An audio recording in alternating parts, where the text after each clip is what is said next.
This podcast is a member of the Place to Be Nation family. Visit us at placetobenation.com, the only place to be in your pop culture world. Hello, one and all, to the 16th episode of ThROH The Years, the podcast where me, Trevor Dame, and him, Matt Feuerstein, review Ring of Honor show by show from the beginning. Matt, it took us a little while, all due to me, my fault, everybody, but we are here in the 2018. You stop blaming yourself. We're all... none of us are innocent, is what I'm trying to say. It's really what I've been trying to say this whole time. We all have to look in the mirror. We all have to change. It's a new year, and we're all going to burn. Everybody, you have to do some deep personal accounting for at least 20 minutes before you're allowed to listen to the rest of this episode. And pull out your dream journal. Get to it. You can interpret that however you want. If you want to actually just do some personal accounting of your finances, that's okay too. You just got to do some sort of accounting. Never too early to start tax season, and never too early to keep up with Place to Be Nation, Pro Wrestling Only Podcast Network's great slate of podcasts. And quite frankly, I've been kind of up and down this month, had some things going on.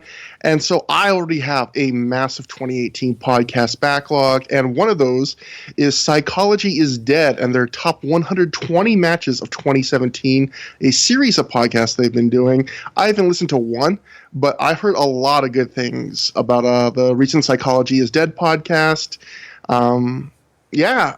It's weird. It's always weird when I'm plugging something that I haven't listened to yet, but I've heard enough good things about this that I've got it ready. I just haven't had time to listen to it. You're just spreading positive word of mouth, and I'll second that. I'm amplifying the signal from Twitter, as social media people might say. But so actually, the interesting thing for when I'm looking at my notes here is normally this is the part of the show where I would talk about the news that happened at the time between the last Ring of Honor show we covered and the show we're covering this episode.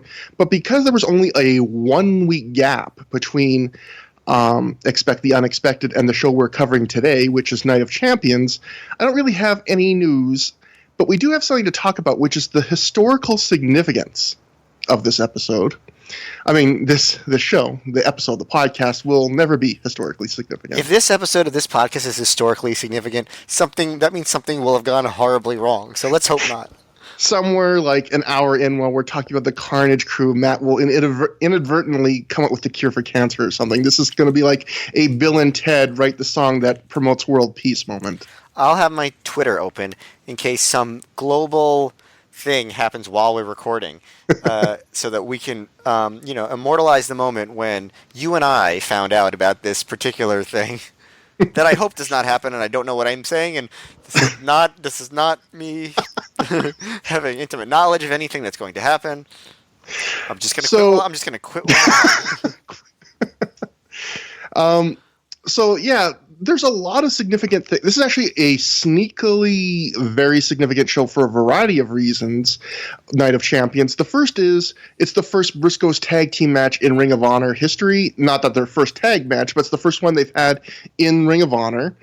The most obvious reason the show would be significant is it's the show that Samoa Joe wins the title and starts his big legendary reign. Basically, ROH was waiting for the moment where Samoa Joe could win the title and they could sort of actually have an actual title that felt like a title. And I don't think anyone in the crowd on this night realized that this was happening, but it certainly feels like a big deal in retrospect. Mm-hmm. Yeah, like you talking about the crowd not expecting it. We'll obviously talk about it more later, but that's something Joe in an interview once even said. He said that one of the reasons Gabe gave to him when he told Joe that, like, I want you to win the title is it will be a surprise. Like, the fans, in Gabe's mind, the fans will not see you as a guy that will win the title. And I mean, based on the reaction today on the show we watched, I think he was absolutely right about that. For sure. So, but the sneaky reason this is actually an incredibly historically significant show for Ring of Honor is in a slightly different alternate dimension. This is the last Ring of Honor show ever. And if one little thing changed, This would have been the last Ring of Honor show ever, which I think, Matt, would mean I don't think we'd be doing a Through the Years podcast if Ring of Honor ended after Night of Champions. No, we would definitely be doing like a PWG retro show, which, by the way, there is an opening for, so just saying. Through the Zoo. No. We'd have to come up with some other pun for that, but instead of Deep Vein Thrombosos, our fans would be like, I don't know, the Ape Squad or something. Like, see, you come up with the puns. I'm not good at that, but that's homework for next. Give me a few minutes. Okay. Well, while you're thinking, I'll actually explain why this would have been the last Ring of Honor show. I think I briefly mentioned this during one of the early Through the Years episodes and then filed it away. But this comes actually from a Mike Johnson, I wouldn't say eulogy, but a remembrance article he wrote when Doug Gentry passed away. And for those who are listening only in the last few episodes, a quick summary of Doug Gentry. He was one of the two announcers for Ring of Honor at this point as Ray Murrow. He was one of like the three big faces behind originally Ring of Honor. Rob Feinstein was the owner. Gabe was the booker. Doug handled all of the production work at this point, all the editing and putting the tapes together. And when he passed away, far too young, years ago, Mike Johnson wrote this. And I always try and source these things and tell you what the source is because, as we might talk in a second, not always our source is reliable, but Mike Johnson's been right about some things. Mike Johnson's been wrong about some things. I don't necessarily love all the ways he reports news, but this sounds like it's pretty likely. It's very specific. So I will just read to everybody this passage from Mike Johnson's remembrance of Doug Gentry after he passed. And Johnson writes, "The truth is, if it had not been for Gentry, Ring of Honor as everyone knows it simply would not exist today in any form.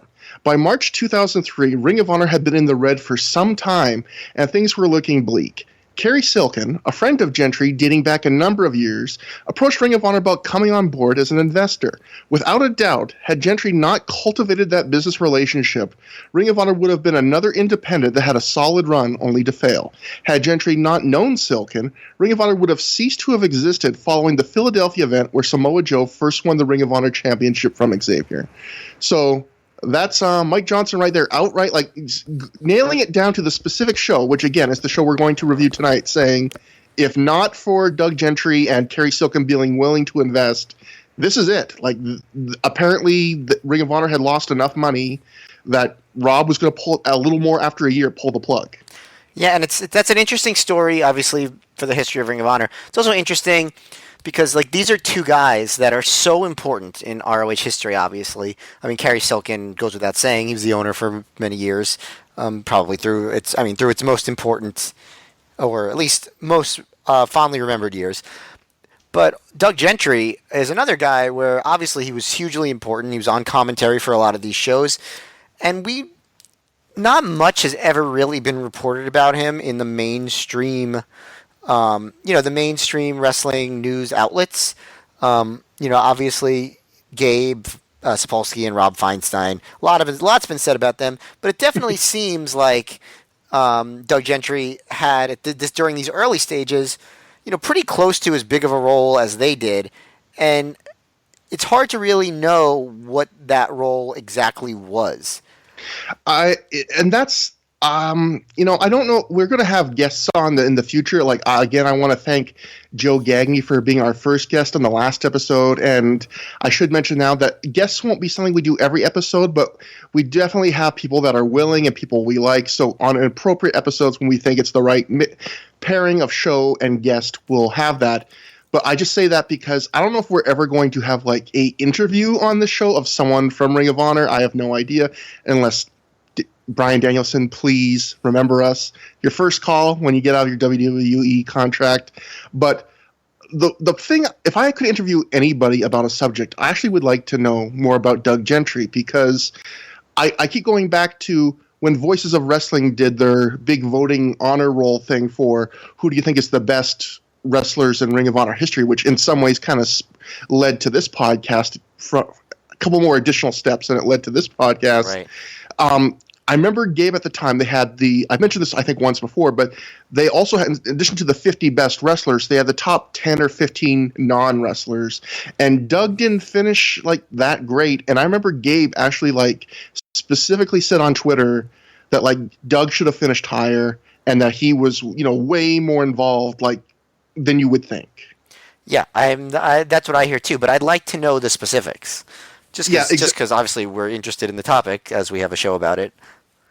And it's just a little sad where, as you mentioned, Rob and Gabe are both still in the public eye. They're still talking. So, people, we know a lot about them. Doug, even when he was alive, didn't seem to, be quite as much of a public figure. And because of his untimely death, people definitely have an out of sight, out of mind thing. So whatever contributions he made, I feel like are getting forgotten. Okay, so I came up with the name of the PWG show. Okay. Retro Wrestling Gorilla.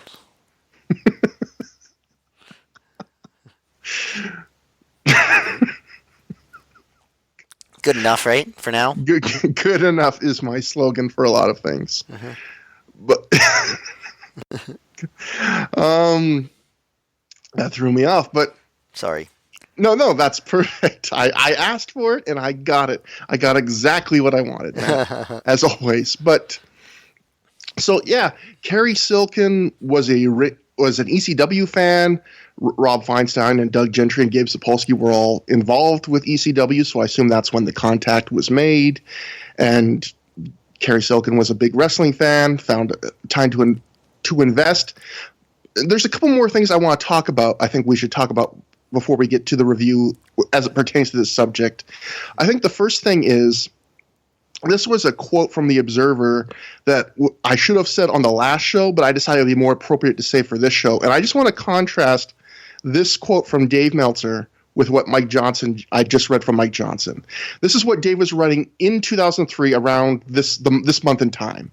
Dave wrote, and this is going to echo something that Dave had written a lot, this talking point, throughout the first year of Ring of Honor. But Dave writes, Ring of Honor usually budgets its shows to where 500 tickets is break even on the event.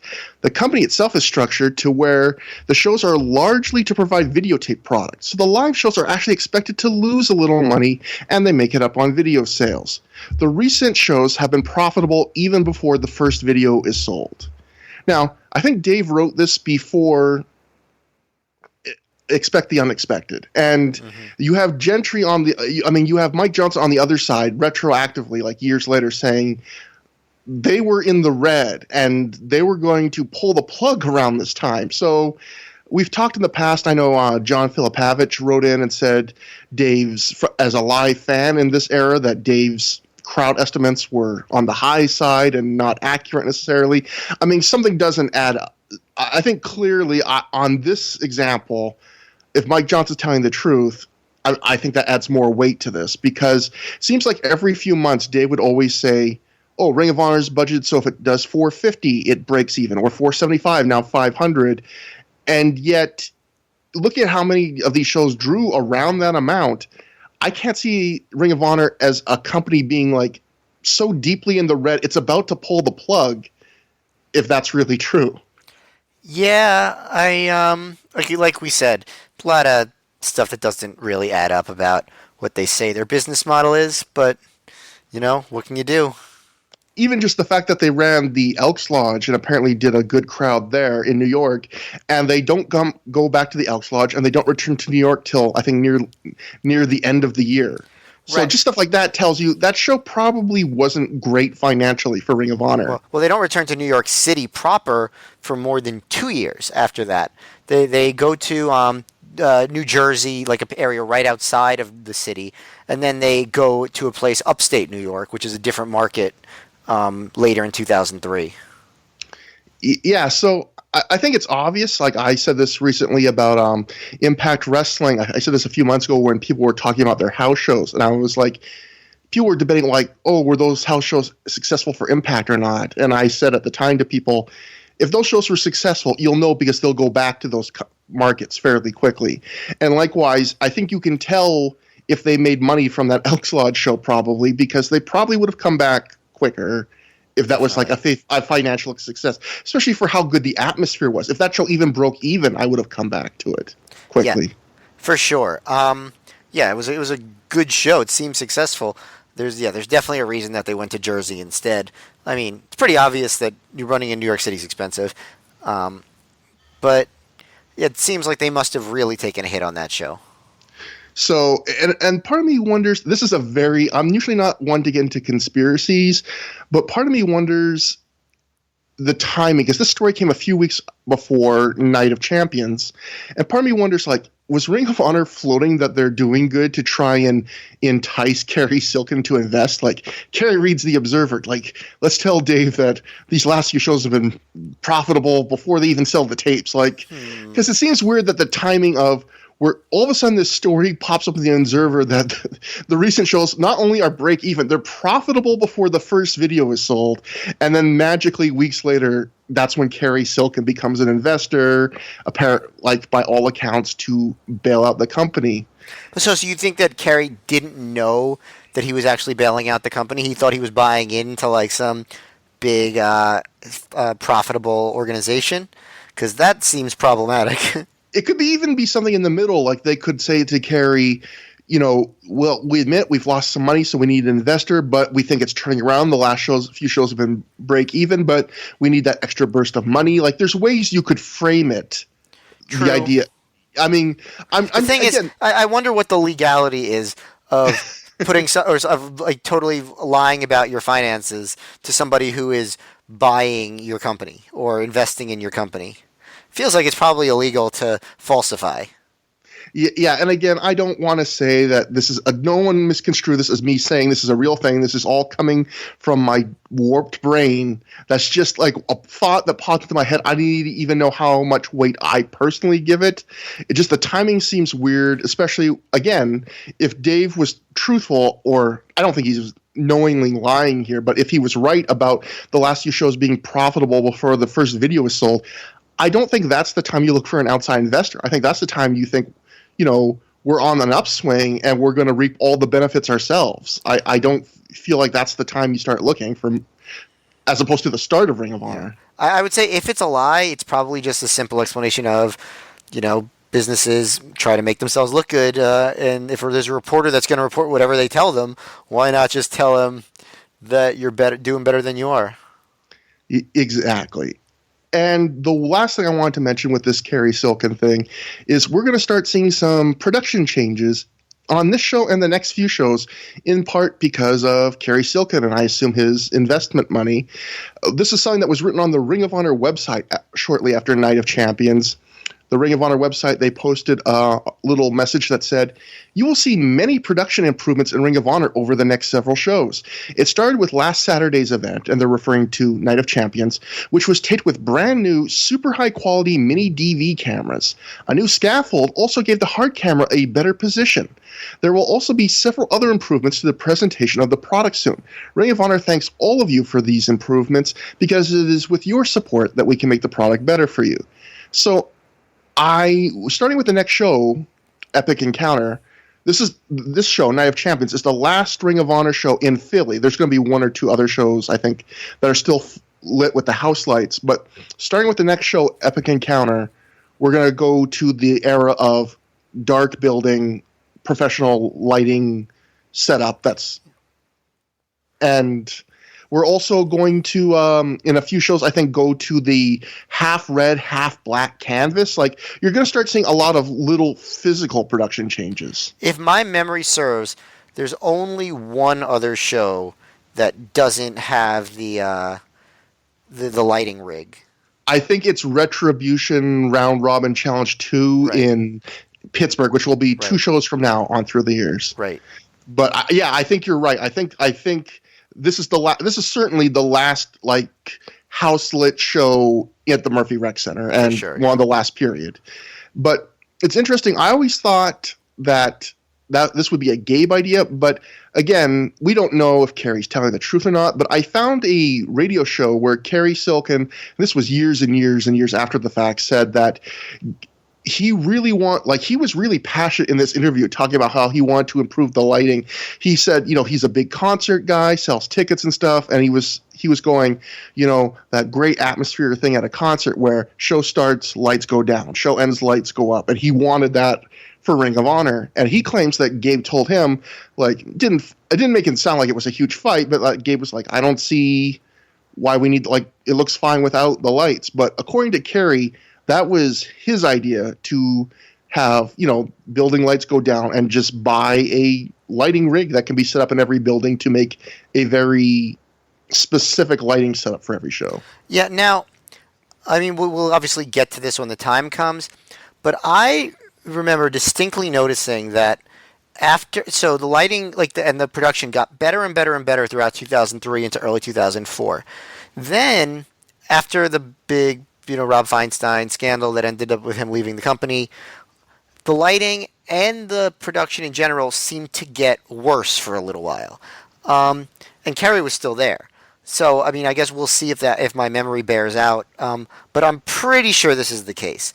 And so it'll be interesting to kind of look at it and kind of try to figure out why that happened. And one funny thing, I just looking back at this Ring of Honor website quote, the part where they said that the show was that the Night of Champions had a new scaffold which gave the hard camera a better position. I'll note that watching Night of Champions, this is the only Ring of Honor show so far I've seen where the hard camera was noticeably darker in color than all of the handheld mini DV cameras at ringside. So I don't know if the new scaffold position did that or if they just didn't color calibrate all the cameras so that they were in the same lighting range. I think it was a problem with the white balance. Yeah, it was kind of jarring. So it's funny to see them say we had a new scaffold that gave the hard camera a better position, when actually this was in just from camera production my least favorite Ring of Honor show so far, just because every time it cut it was this is too dark, and then would go to the just the handheld camera angles and you go, this is normal, this is fine. Yeah, there are other shows where that becomes a thing as well later on that I remember, but yes, it was definitely noticeable. I guess the quality of the picture was better, though. It's hard to notice, and it's funny. It shows you how fast technology advances, where they're crowing about mini digital video cameras, and how a few years later we'd all be talking about which promotion's going to HD, and even later Blu-ray, and now even that seems antiquated because everything is just pay-per-view or digital, and I don't even know what the modern camera technology is anymore. I'll be honest. Yeah, I just feel old reading that only 15 years ago it was mini DV, and that's 5 steps now back in the evolution of how this stuff is filmed and served to us. So yeah, when I was doing video stuff for in my college, we mini DV was one of the things that we used, and that was, I graduated college in 2005. So yeah, so God, we're getting old. We're going to be dust soon. That's and right. It's funny. I assume they're making all these production things because Kerry's putting money into it. I don't know if that's for sure, obviously, but I forget the number. I should have gotten the number before the podcast, but I remember reading ahead in Observers a year later when the Feinstein scandal happens, and they were talking about how much money Kerry had sunk into Ring of Honor, and I think it was in the hundreds of thousands of dollars in 1 year. They said he was owed. Wow. There was that much debts. I think it might have been don't quote me on this. It was 6 figures. It might have been, for some reason, my brain's leaping towards $400,000. Jeepers. So think about that, because the time between now, which is when Kerry jumps in, and when he takes over as full owner, when he has to because of the Feinstein scandal, is probably about 1 year. So it's bleeding him pretty hard. It's pretty much exactly 1 year. Yeah. Yeah, and it makes sense that if Ring of Honor was costing that much, you could see why Rob Feinstein, who probably did okay with RF Video, but Rob never strikes me as a guy who did okay enough to lose hundreds of thousands of dollars in a single year good. So if Ring of Honor was really that expensive to run, I can see why he'd be reaching out to a guy like Kerry Silkin. Yeah, totally makes lots of sense. So with that done, we can finally get to proper Ring of Honor Night of Champions. Took place March 22nd in Philly at the cozy old Murphy Rec Center, our old friend. This was actually, I think, this is the first show of 2003 in the Murphy Rec Center. Yeah, they hadn't been there in almost in 3 months. Yeah, they hadn't been not since Final Battle 2002. And I think I remember at the time they said, they kind of wanted to give the Murphy Rec Center a bit of a rest and Philly a rest, and they did. They gave it 3 months. So, and I felt like the crowd was ready for them. Like they weren't like they were hot for like the beginning of this show. In a way they weren't in the later few shows there in 2002. And as always, take with a grain of salt. The announced attendance was 420 fans, which is a solid regular show number, especially when this show, it had some interesting matches, but it didn't have any like huge hook, I would say. It was just a good, solid up and down card. Right, I agree with that. And just real quick, is this this is easily the quickest turnaround between shows, right? The 1 week? They hadn't done anything like that before, right? Yeah, they had not done a double shot yet. So my memory for the stuff is horrible, even though it's all shows we've covered on the podcast. But at worst, it's tied. But I think this is probably the first 1 week turnaround they've ever had. Yeah, that sounds right to me also. Where they do a show, then come back 1 week later, do another show. We start the show with a short Steve Corino promo. A on-screen graphic says it was sent the night of Expect the Unexpected from backstage at a 0-1 show in Japan. It's a promo where for most of it, all we see is the wall of a shower room, because the conceit of the promo is that Corino is cutting it while he takes a shower. Says he doesn't care about Homicide or Low-Key or The Prophecy, and for the millionth time, he dares Christopher Daniels to throw the first punch and start the feud between his group and The Prophecy.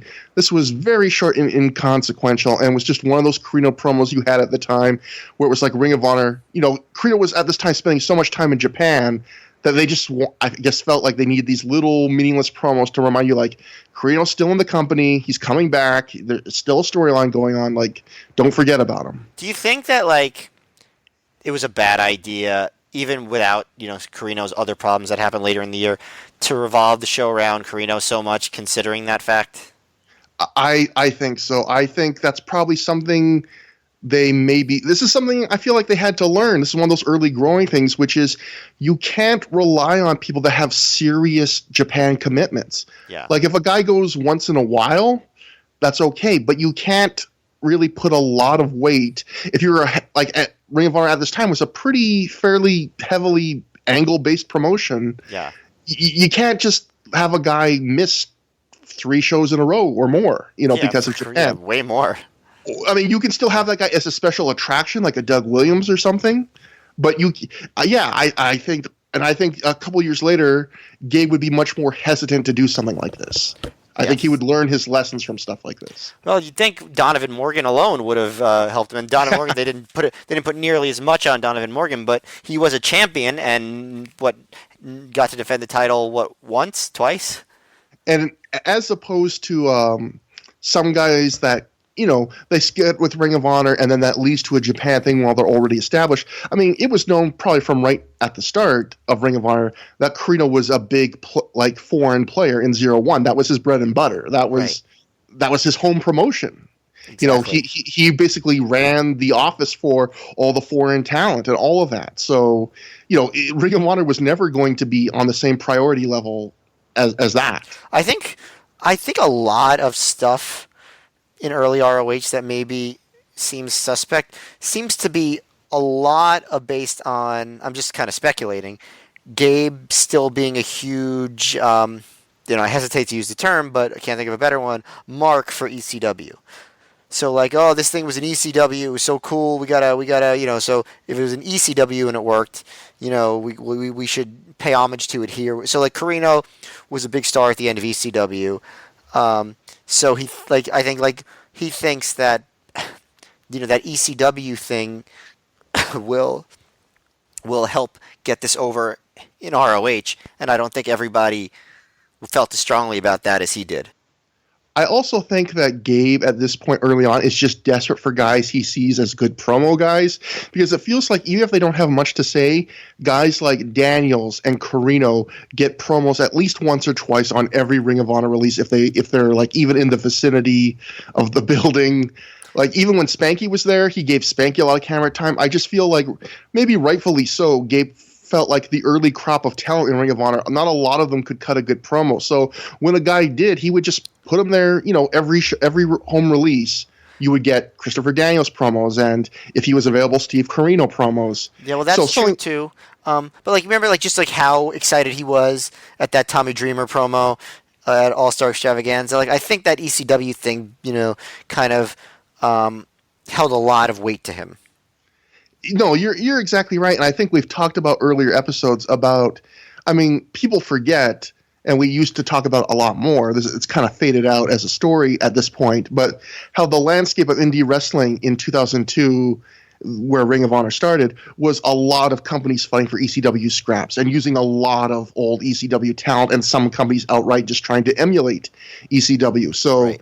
that era, even though Ring of Honor was considered the company of those that I think tried the least to be like ECW, even they, I think I agree with you, like they couldn't escape some temptations to try and grab a little bit of what was left of ECW. I agree.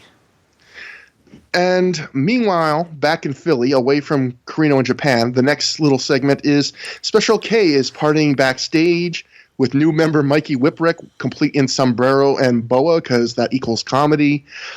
Special K wants Jody Fleisch, who's a member, to do drugs, offers him a lot of them. Fleisch says he can't do them tonight because he doesn't want to get his arse kicked by Loki later.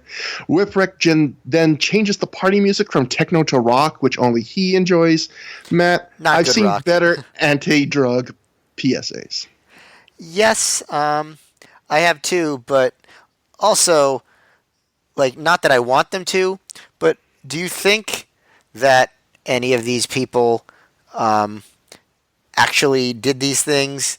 Because, I mean, if so, it basically makes it seem like partying and doing drugs is like a kid's birthday party. And maybe it is. I don't know. I don't do it either, but it doesn't seem particularly debaucherous. I get the impression that Mikey Whipwreck might enjoy a thing or two once in a while. Uh-huh. And certainly former member Josh Matthews sadly has a well-documented history of enjoying imbibing in various... Joey Matthews. Oh, Joey Matthews, yeah, not Josh Matthews. Josh Matthews has a history of partaking in fashion, not drugs. It's true. The other vice that young men have. Uh-huh. You can't relate. Yeah, elsewhere back... I don't have either of those vices. For me, it's candy. Candy is dandy. Some say liquor is quicker, but I like to take my time. Enjoy some red vines. That was a lie. We don't get red vines in my part of Canada. I don't know why I lied to the audience. I promise I will never lie to you again. I eat Twizzlers. I'm sorry for lying. Anyway, elsewhere backstage, it's a Christopher Daniels, Xavier, and Allison Danger, The Prophecy, although, as always, Donovan Morgan is missing. Daniels cuts a promo on his opponent tonight, Doug Williams. Daniels reminds us that he beat Doug in a match in Ring of Honor where the Stip said that Doug could no longer shake hands in the promotion again, which that turned out to be an incredibly weak Stip. Matt, I looked it up. Between the time of that match when he lost the rights to shake hands and this match where he wins the right again to shake hands, Doug Williams had a whopping 2 matches in Ring of Honor in that time. So it was a stipulation that prevented him from shaking hands twice. Well, and I mean... This goes to the Corino thing that you were just talking about, which is they booked a guy with a stipulation when they knew he couldn't come back every show. Yeah, I mean, also the stipulation wouldn't have really mattered that much if he could. But, yeah, I mean, it's pretty silly. I think maybe they didn't plan on, him getting out of it, but then I don't know, maybe they were planning on using him more. I don't know. I'm trying to overthink this. But I think there was one show he was booked on that he had to miss. Like, I think maybe... Revenge on the Prophecy maybe might have been a show I think that he was booked on and had to cancel or something. But still, that would have been 3 shows and they're already going back on the gimmick. They're just saying, like, let's write this out. Yeah, I mean, it was silly to begin with, as we discussed. And might as well get rid of it. Might as well go back on it. Daniels tells us that... after he beat Doug Williams in Ring of Honor, he went to the UK a few weeks later and beat Williams and Jody Fleisch for the FWA heavyweight title in the UK. He became the first American to hold it. He says tonight he's putting the belt on the line, the FWA title. He's putting the Ring of Honor #1 contenders trophy is up for grabs, and he decides to throw in, if Doug Williams wins, he'll let him shake hands again. So 3 different things on the line tonight, and really why would you throw in the handshake? Because, I mean, I guess it's a cocky heel, like, haha, I'm so confident I'm going to win. But you're already putting a title on the line. You're already having the number one contenders thing. Like, it's like Christopher Daniels is going real double or nothing here, except he doesn't gain anything from throwing in the extra thing. Yeah, I mean, it was a little bit contrived. But Daniels, I mean, it is true. Like, if you just think of Daniels as a character, as far as heels go, he seems like a pretty, like, decent guy. He does shady cheating stuff, doesn't like the code of honor, but like if you look at his promos, he seems like an okay dude, even as a heel. I still say that promo at the end of the first year anniversary show in New York, where he talks about Steve Corino, about how he and him, how Daniels and Corino were always friends, and like, I've always been supportive for you and happy for you. Why do you have to like come after me the one time in my career something goes my way? Like, that was a babyface promo. And again, there's something about Christopher Daniels, and actually I think I have a note about this later when his match comes up, where he's a good heel, but there's something sympathetic about Christopher Daniels that shines through that almost hampers him some ways. Sometimes I feel like he just feels like a likable guy. He never seemed like a particularly dastardly heel, even when they were really booking him hard like that. And whenever you watch shoot interviews from like the young indie wrestlers of this time, anyone from Samoa Joe to Kevin Owens to CM Punk, they have nothing but great things to say about Christopher Daniels. Like, I think Christopher Daniels was a guy who, like, if a guy had a short notice to get a flight, he would use his like air miles to buy the guy a flight or something. Like, he was just a very generous guy. Certain people have a decency about them that makes it hard for them to even act evil. Yeah, like Daniel Bryan, too. There's this essential, or I guess Bryan Danielson. I shouldn't call him Daniel Bryan when it's a Ring of Honor podcast, but right. There's an essential Bryan Danielson-ness that shines through him no matter what he's trying to act like. Like, he's a guy that can't quite help but ever be at least part of himself, I feel like. Yes, true. But going back to the promo, we go quickly to Xavier next.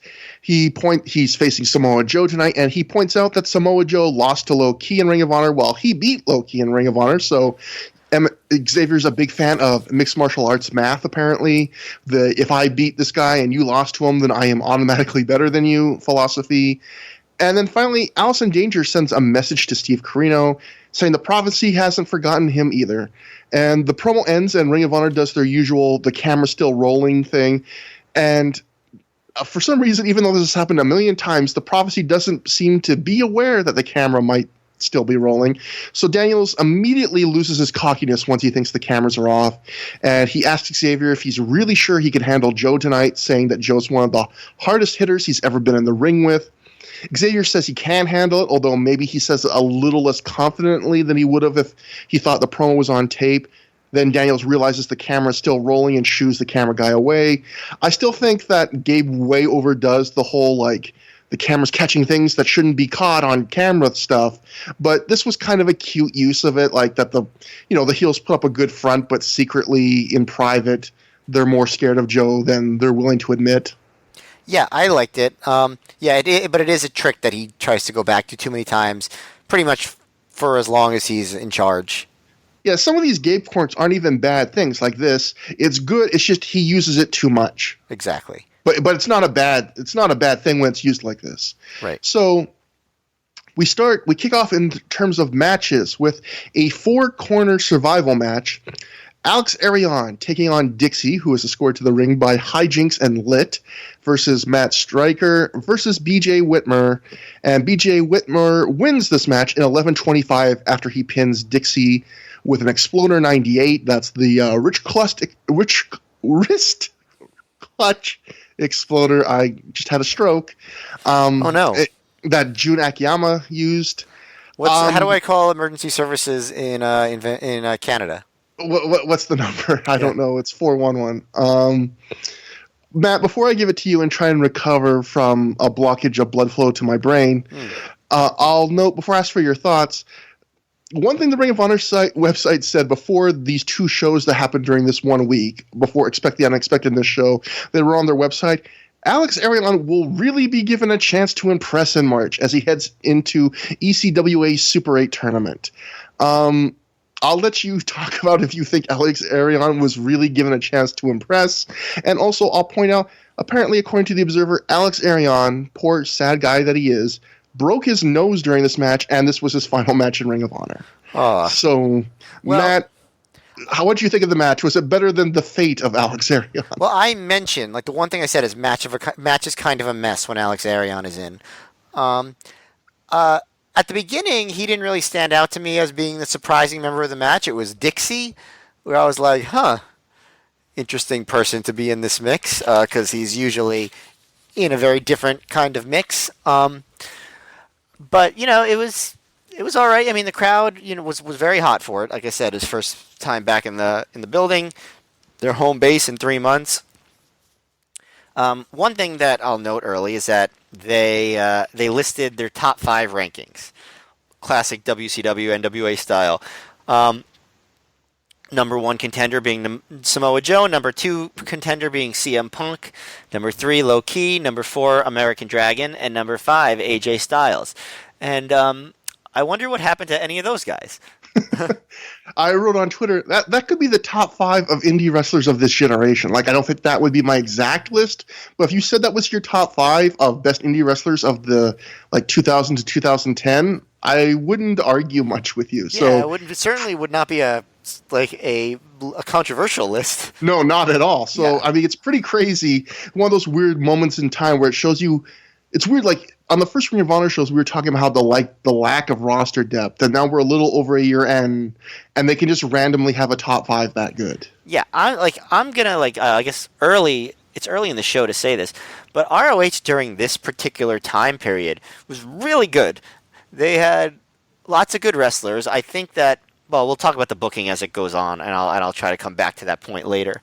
But that list right there is a pretty good indication of what they had going for them at this point in time. So as far as Arian, I don't know, the stuff that he does it definitely didn't stand out to me in any sort of positive way. And when Whitmer and Stryker got in the ring, and I know people, think of them as kind of generic, pro wrestle fighter, stiff guy, kind of like was simulating, strong style. But I thought the match was much better when they were in. Their execution was just a lot better. Their intensity was good. They don't have great characters, but not every match has to have that. And I thought they did a good job. I thought Dixie looked kind of lethargic. There was some of the stuff about the booking that I thought was silly, is some of the inconsistency. Like, Hijinks and Lit are at ringside, and Gabe is on commentary like, I don't know who these two guys are, but what are they doing here? But how come, unlike with Homicide's guys, when they come over the railing, how come Hijinks and Lit, he's not like, get them out of the building? What are they doing here? They don't have the right to be here. If he doesn't know who they are, if they don't have licenses to be at ringside, what makes them different from Julius Smokes and Louis Ramos, who come later? Just something I thought of. No, that's a good point, actually. Yes, I'm very particular with my Ring of Honor booking. Especially when you always act like these are horrible druggies, that are ruining their lives. It wasn't like, oh, this is a guy we didn't expect, but he's a good wrestler. It was always like, oh, I hate these trust fund babies. But yet he doesn't freak out about their mere existence. That seems like every show there's 8 new members of Special K that randomly show up to wrestle. Yeah. Why does Special K get special privileges on who they get to bring to ringside? All right. I sense a conspiracy going on. So I'm trying to think of some highlights of the match, because it was not terrible. It had some good stuff, especially from Whitmer and Stryker.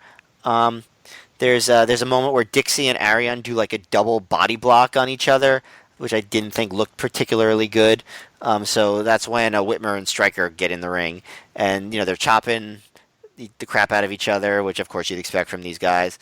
Stryker hits the Death Valley Driver out of nowhere, does an over-the-head power bomb, or Arion does that on Dixie, but Whitmer makes the save. Stryker gets the ankle lock on Arion, and Dixie breaks it up, but he does his top rope Rana, which is very sloppy. And then Whitmer does the Exploder 98 and wins it. I would describe the match as indie-rific and a mess, but short and fairly entertaining, and the crowd was hot for it. So short, indie-rific, a mess, entertaining. would be the adjectives. This was an example, I think a perfect example of why I hate these random, that we're going to start seeing here in 2003 at this point, these random mandated four-ways. Like, with scrambles, I know why they're there, and I enjoy them, because the scramble conceit is, it's just there for crazy high-flying spots. That's even what the announcers tell you. Generally, Gabe books guys that are good at those matches. Occasionally, you'll see a team like the Carnage Crew get slotted in, but even in the last show, we saw they did pretty good in a scramble. But the match is tailored to fit the guys that are booked for it. I feel like so many of these four-ways, it's Gabe using leftovers. It's like when you are going to make a casserole and you open up your fridge and just like, I guess mushrooms and pineapple and sausage go good together with a cream of mushroom soup. Like, it's just random, like, whatever's left on the card, some of these things. And if you look at this, like, these four-ways, I think back to something I heard in a Bryan Danielson shoot interview where he was talking about how his favorite matches were singles matches, and then he liked tags a little less, and then he liked, I think, like multi-man matches a little less, even more, because the more people you have in the ring, the more in the match, the more ideas have to like be tossed around, and more voices have to agree on stuff. And I feel like what happens with a lot of these four-ways is because you've got four guys in there, and they're all trying, usually in four-ways like this, they're guys trying to make a name for themselves. What happens is you get the same match every time, where it's kind of like a scramble, where it's everyone just going in like, all right, you do your two spots to look good, I'll do my two spots to look good. We'll have a bunch of near falls at the end. And I feel like for scramble, again, that's good because normally they book guys that are suited for that kind of match. But here, that's not playing to Matt Stryker's strengths, who's a colorless, like, take it to the mat technical wrestler. That's not really playing to BJ Whitmer's strengths. That's not playing to Alex Arion's, if he has strengths. And Dixie is in the ring with those three guys, and I'm a big Dixie fan. I think this is the worst he's looked so far. I think he looks, I don't know if it's just him having a rough night or if he didn't gel with those three, but I didn't think he looked particularly good in this match. And these are the kind of matches, like, the second they are over, you don't remember anything. No one gets more over because of this match. And it's not a particularly, like, I thought it was average, but I would say in some ways below average. Yeah. And the other thing is, like, I had to look it up just because I had the hunch this was it. BJ Whitmer has had 3 matches in Ring of Honor at this point. All 3 have been 4-ways. Yep. Like, that's a weird way to debut a guy. Yeah, well, I think probably to the way they were thinking about booking back at the time, it probably wasn't a weird way to book a guy. It was just like, oh, it's a 4-way, that's one of the things that we do, and he's the king of the 4-ways or something like that. Which actually, I think they sort of do that with him later on, like sort of that he's just really good at the 4-ways. Yeah, that might them be making a lemonade, not out of lemons, but just. They made lemonade out of a weird contrivance they maybe weren't aware of to begin with. That, boy, we sure are putting this BJ guy in a lot of 4-ways. Think about what you just said. Yeah, you could. If you have a Through the Years soundboard, you just got your new hot quote for 2018. But I sort of see the point of the matches. Like they have 2 versions of it. There's the opening match version, which is short and it's bam, bam, bam, just a bunch of moves. Then they sort of have the upper like card, the top Carter version of the same thing, where it's like they have the same kinds of finishes with the bam, bam, bam, but they also try to weave in more intricate storytelling in it. I don't know if either are particularly great, but every once in a while they hit on something good with it. And I think that they think as far as the opening match, it's just like, okay, we'll get the guys out there and they have the opportunity to just do moves and be entertaining. And it's sort of similar to the scramble concept, but maybe they put more emphasis on the big moves. Like hard hitting moves as opposed to the high flying moves. I get the point. They're not easy to to have memorable versions of it, but I can understand why they think it's a good idea, if that makes sense. Yeah, I mean, I sympathize with their plight because I know if I was a brand new guy trying to make a name in Ring of Honor and they said I'm booked in a 4-way, if I was in a pre-match meeting with the other 3 guys, I know I would do exactly what these guys did, which is just like, all right, everyone gets 3 minutes to do stuff. Yeah.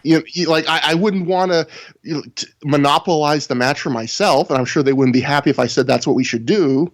So a lot of these matches are going to end up the same way, which is everyone gets a couple minutes to show off what they can do, which is going to make it a very specific kind of match that doesn't always play. Again, I think a match like the Matt Striker versus Chad Collier matches were much better at showing off a new guy like Matt Striker's what the good things he brings to the table, because it's just one guy he has to work with, one guy's ideas he has to work with. He's an opponent much more suited to what Stryker likes to do, and he doesn't have to share the spotlight with 3 other guys. He just has to share it with one guy. So if they had Alex Arion versus Matt Striker, maybe Alexander Arion would be one of the guys we're talking about today in the WWE. Well, going to obviously now we go into our half-an-hour Ring of Honor career retrospective of Alex Arion, but I'll say this, like, he hasn't looked great in what I've seen him, but I don't think he's looked terrible. But here's the thing. Like, if you ask me after watching all 4 or 5 Alex Arion performances that have been in Ring of Honor, like, what kind of wrestler is he? I can't tell you. Like, no.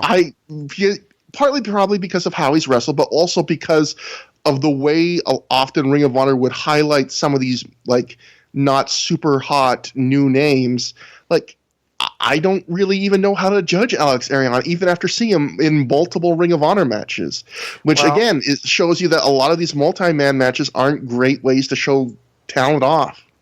Yeah, yep, I guess you're right. I was going to try to make the case, but I'm not going to. I mean, it's possible. I just don't think it happens often. I will say the crowd liked this more than I liked it. Like you said, the crowd was really hot for this. This was the kind of reaction I think you get when you haven't been in a town for a while and they're starved to see you, like any wrestling at all. Like, we're just so excited we're getting to see a match again. We've been looking forward to Ring of Honor for months. It was one of the most indie-rific matches that I've seen in ROH in a while. I will say that. Matt Striker got surprisingly loud reactions. Like, he got chants during this match for Matt Striker. I think people like the whole unibrow thing. Gabe doesn't, but the fans do. But I felt bad because it felt like that this should have been Stryker's match to win because of that reaction and because I think he had lost both matches to Collier, I think. And even afterwards, I thought, oh, Matt didn't win. And then the camera shows his mouth is pretty badly busted open after this match. It looks like he has a big old mouth of cherry Kool-Aid after this match. So no, he really didn't win then. Yeah. So, yeah, Alex Arion breaks his nose, Matt Striker busts his mouth open, and BJ Whitmer wins. And Dixie doesn't look good for once. So we go next to a Mikey Whipwreck promo in the ring, and it's cut mid-promo, so I don't know if that's for time or they just didn't care for the promo. But he's talking to his former students, the SAT and Quiet Storm. But it turns out it's all a setup to allow his new friend, Special K, to ambush them, which leads to an impromptu 6-man tag scramble match of Special K of Angel Dust, Deranged, and Izzy with Mikey Whipwreck in their corner, defeating Quiet Storm and the SAT in 6 minutes, 26 seconds with a triple pinfall after Whipwreck runs in the ring and hits all his former students with whippersnappers, which is basically a stunner. So it's 6:26 scramble match. There's not a ton to talk about, but I felt like contrasting it with the last match, I got exactly what I was expecting here. You know, it's sloppy, it's fast, it's never boring. It's exactly what I've seen better scramble matches, but it's exactly what you would expect from this kind of match. I was never bored. I'll note, I feel sometimes bad because I rip on the SAT so much, but a couple funny things relating to the SAT in this match. Jose, the fit Maximo, wrestled the whole match with his tights pulled down around his waist so everyone could see that he was fit. Well, Joel, the chubby Maximo, did not wrestle with his tights down, so that made me go, aw, chunky Maximo. Like, your buddy's showing you up. But everyone's body is beautiful. That's my stance. Yeah, just pay heed to Matt and Christina Aguilera. But the Maximos, they were pretty over here, actually, and they never even did their Spanish fly. So pretty impressive in that sense, where I think the last show where they wrestled the whole match, and then they had like a contrived post-match segment where they just Spanish flied a guy because they knew the crowd wanted to see a Spanish fly. So I think maybe it's because, Philly has seen them a lot. They don't feel like they have to show you the Spanish fly on every single show they do. So it's just probably nice for them. The other thing was the SAT, I mean, this match was sloppy like you'd expect, but the SAT, again, these guys, this is supposed to be the kind of match they thrive in. They nearly killed poor Izzy on a double team ace crusher spot where, like, they didn't get Izzy's head high enough. It nearly hit the canvas first. Joel at one point does one of those repeated power bomb spots where you hold on and you power bomb a guy over and over again. And he does that to Izzy, one of the lightest guys on the roster. And if you watch Joel here, every power bomb looks progressively tougher and tougher for him. And at the end, it's like he just goes, fuck it, and he drops Izzy right on his head like a Ganso bomb like Kawada did to Masawa. And I just reminded of that quote that Christopher Daniels gave about the SATs versus him and Morgan, which was like, yeah, the SAT were blown up and they really needed to work on their cardio. Like, this is only a few months removed from that. When I watch something like that where you can't even do your signature spot on a pretty light guy, I would imagine, like, you probably should hit the gym a little bit more. But still, overall, like, 6 minutes, not the best scramble, but perfectly enjoyable brain candy. And I know how much you love candy for what it is. At least in my opinion. What did you think? I think I liked the match more than you did. Like, I wrote, this is my exact word was, insane mess, but so fast and so many cool moves that I loved it. It was just like boom, boom, boom. It was totally sloppy, but it was like the scramble format saved it because it was just, we can do whatever we want. And as long as we keep the pace up and there's not too much awkwardness, it'll be good. And as long as the crowd is hot for it, because I think the crowd really makes these matches. If they're reacting to the craziness and not numb to it, that makes a big difference. They do this, like, you pretty much mentioned all the big moves, so I don't really have too much to add as far as like play-by-play, but like there was some crazy three-way wheelbarrow thing, triple team that on Izzy that I can't even explain. There's the Three Amigos brain buster on Deranged, and then the third one was like a power bomb. Just also, storm cradle driver, just all sorts of cool stuff. And these guys, this is what they do. They do it well. So I really liked it. There was not a ton to it, but I liked it. There's a part where I guess all the whippersnappers that Mikey Whipwreck hit, that was kind of entertaining. But as far as the big moment in the match, the big angle that definitely pays off is that after the match, Slugger comes in, hits a body bag on Quiet Storm, and then another bigger black guy in a suit comes out through the crowd. Like, he was kind of standing in the crowd just like Slugger had been. So I guess he's part of some organization that puts men in suits to stand in crowds if they're above a certain height. They're part of the Men's Work Warehouse or whatever, the Suits for Men Club or whatever it was. Men's Warehouse. But yeah, they're going to love the way they look. They guarantee it. Yes, and there's I guess a subdivision of that warehouse that stands in crowds in gymnasiums. And he came out, and he did a stare down with Slugger, and I guess they took off their sunglasses at the same time because that's when you know they're getting serious. And Special K pulls Slugger away, and that's about it. I am very much looking forward to see how this pays off. I would love to know why they put so much time into Slugger. Yeah. Like why? I mean, they put so much into him for so little payoff. It's so weird. And as like Matt described the segment perfectly, but this other guy that comes to the ring, he's dressed just like Slugger, the suit and the sunglasses. The only difference is he's actually a little bit taller even than Slugger. A lot taller, actually. Yeah, maybe like 3 or 4 inches. Do you think? I'm horrible judging. Yeah, I would height, say. I would say so. But he's bald instead of having the dreadlocks. And in my notes, I'm looking at my notes right now. I wrote, they have a stare down and simultaneously take their shades off, which, God help me, kind of gets a reaction. Like, oh yeah, the crowd kind of liked it. Yeah, that's what I'm going to say. As much as we joke about this, the crowd did like that moment. you know. Yeah, I mean, I think they also probably were hoping that something was going to come of it. Yeah, nothing comes of it. Yeah. I'm trying to remember, I guess we'll find out, if they do any more with this at all. Yeah, I don't remember either, but you know what? Even though I don't remember where this goes, I'm going to stand by what I just said. Nothing comes of it. Yes, that is true. Yeah. If they do anything else, it's just another tease like this. That's about as far as it goes. Well, I don't think if we ever even find out who that other guy is, do we? Yeah, there's no like, oh, this is the Kane to Slugger's Undertaker moment where brothers separated by tragedy. I felt more like a Giant Gonzalez kind of thing. I would love to see Slugger in just a big old hairy bodysuit. There is another a pull quote for the highlight reel. Dear God, no. The camera at the end of this segment, like Gabe tries another interesting little production thing where rather than cut to a segment, the camera, like at the end of the Slugger brother from another mother segment, just zooms on into the crowd because we see that Gabe, while this segment was going on, is getting into a verbal confrontation with some Homicide's rioting friends like Julia Smokes. He leaves so that the security can talk to them, and dear God, they're trying to tease a riot for the third show. Like, not huge here, but they're trying to still kind of get heat off of, what they're still trying to wring out the last bit of water out of this soggy towel that they have of an angle. Philly deserves a riot.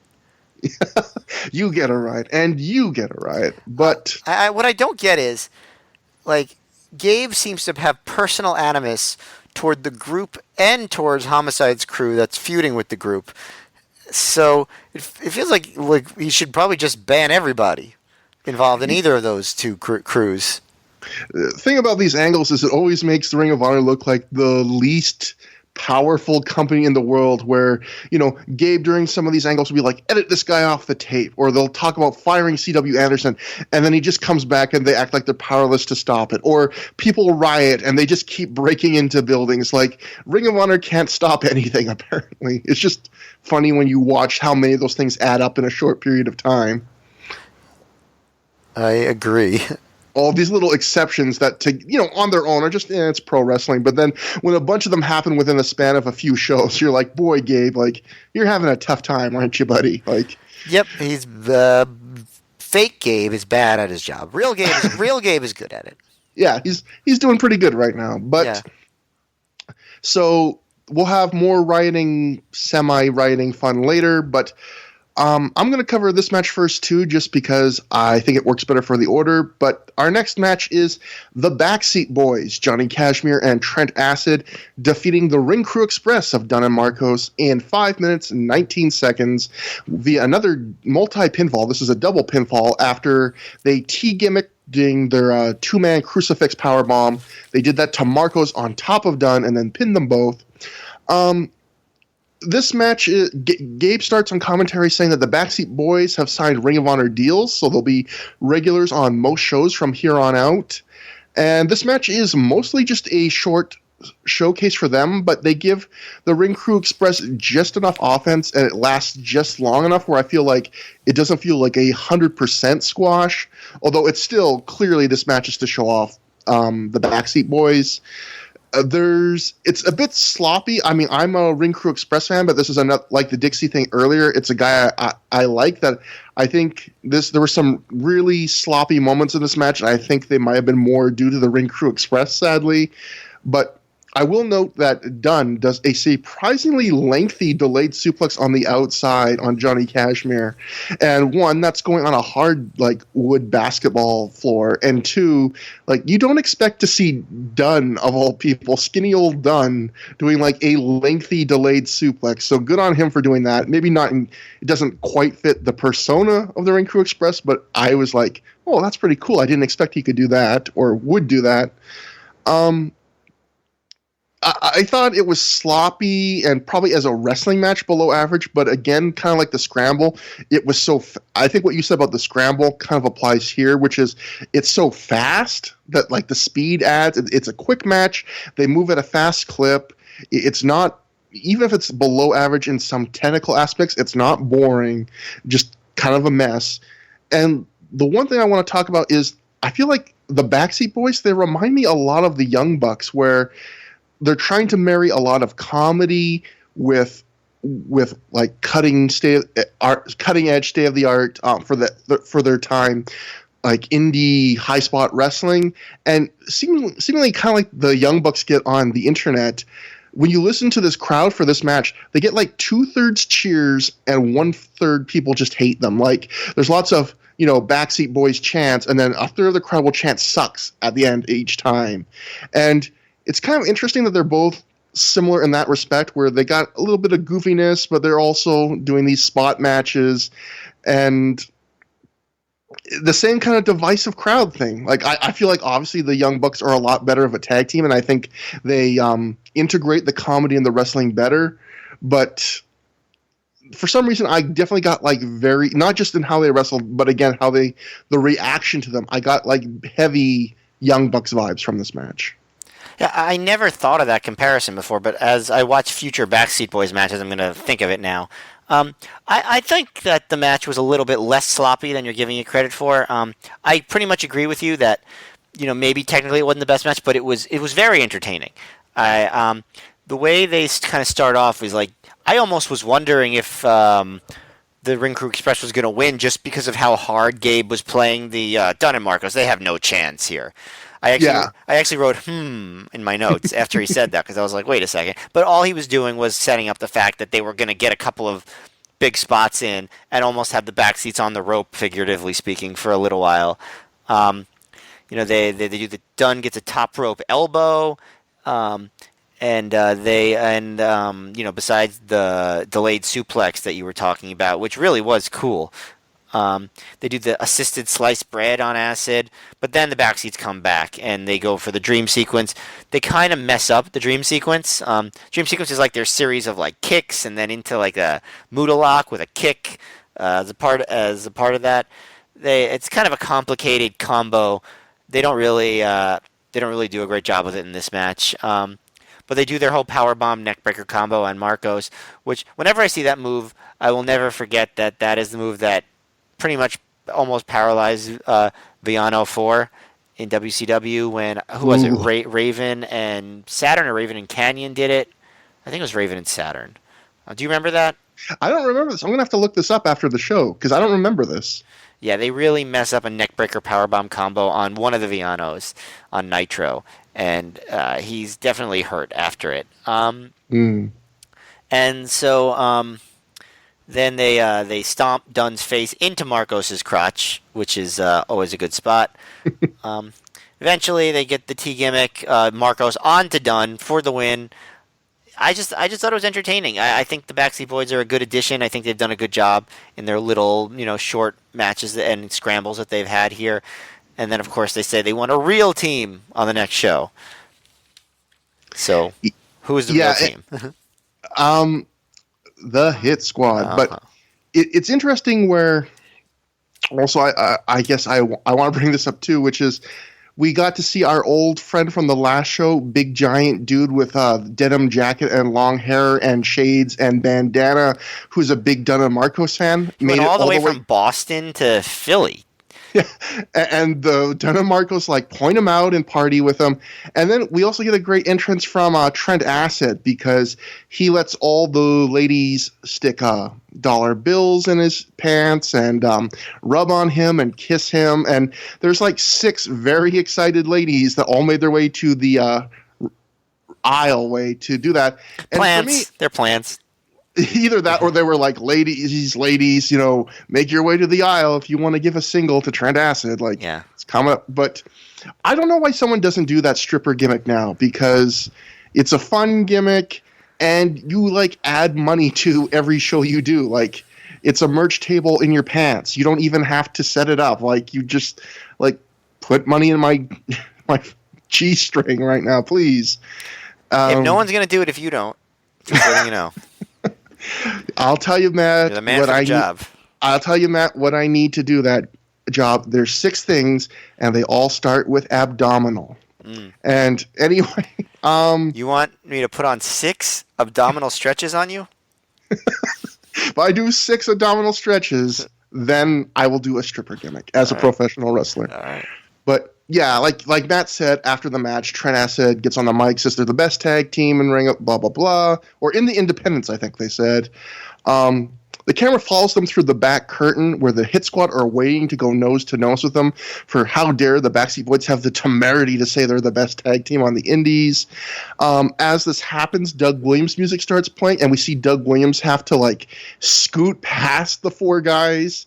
And the camera just seamlessly follows him through the curtain for his entrance.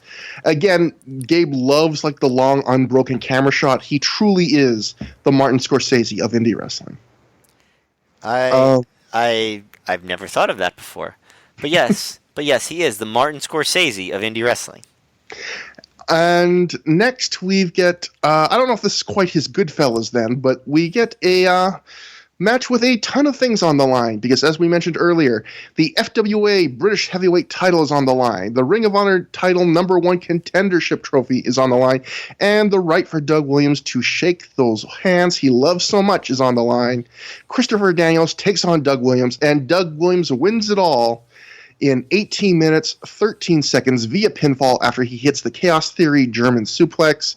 Matt, this is a match that a lot of people on the internet really, well, not, I wouldn't say a lot of people, but some people on the internet really think is like a hidden gem of 2003 Ring of Honor. What did you think about it? I would agree. I mean, I always had fond memories of this match because when I first watched it, I'd never heard of it, so I didn't expect anything of it. And their first match, in 2002 was good, but nothing special. But this match, I really do feel is a hidden gem. I think it's a great match. I think this is one of the better Christopher Daniels singles matches I've ever seen.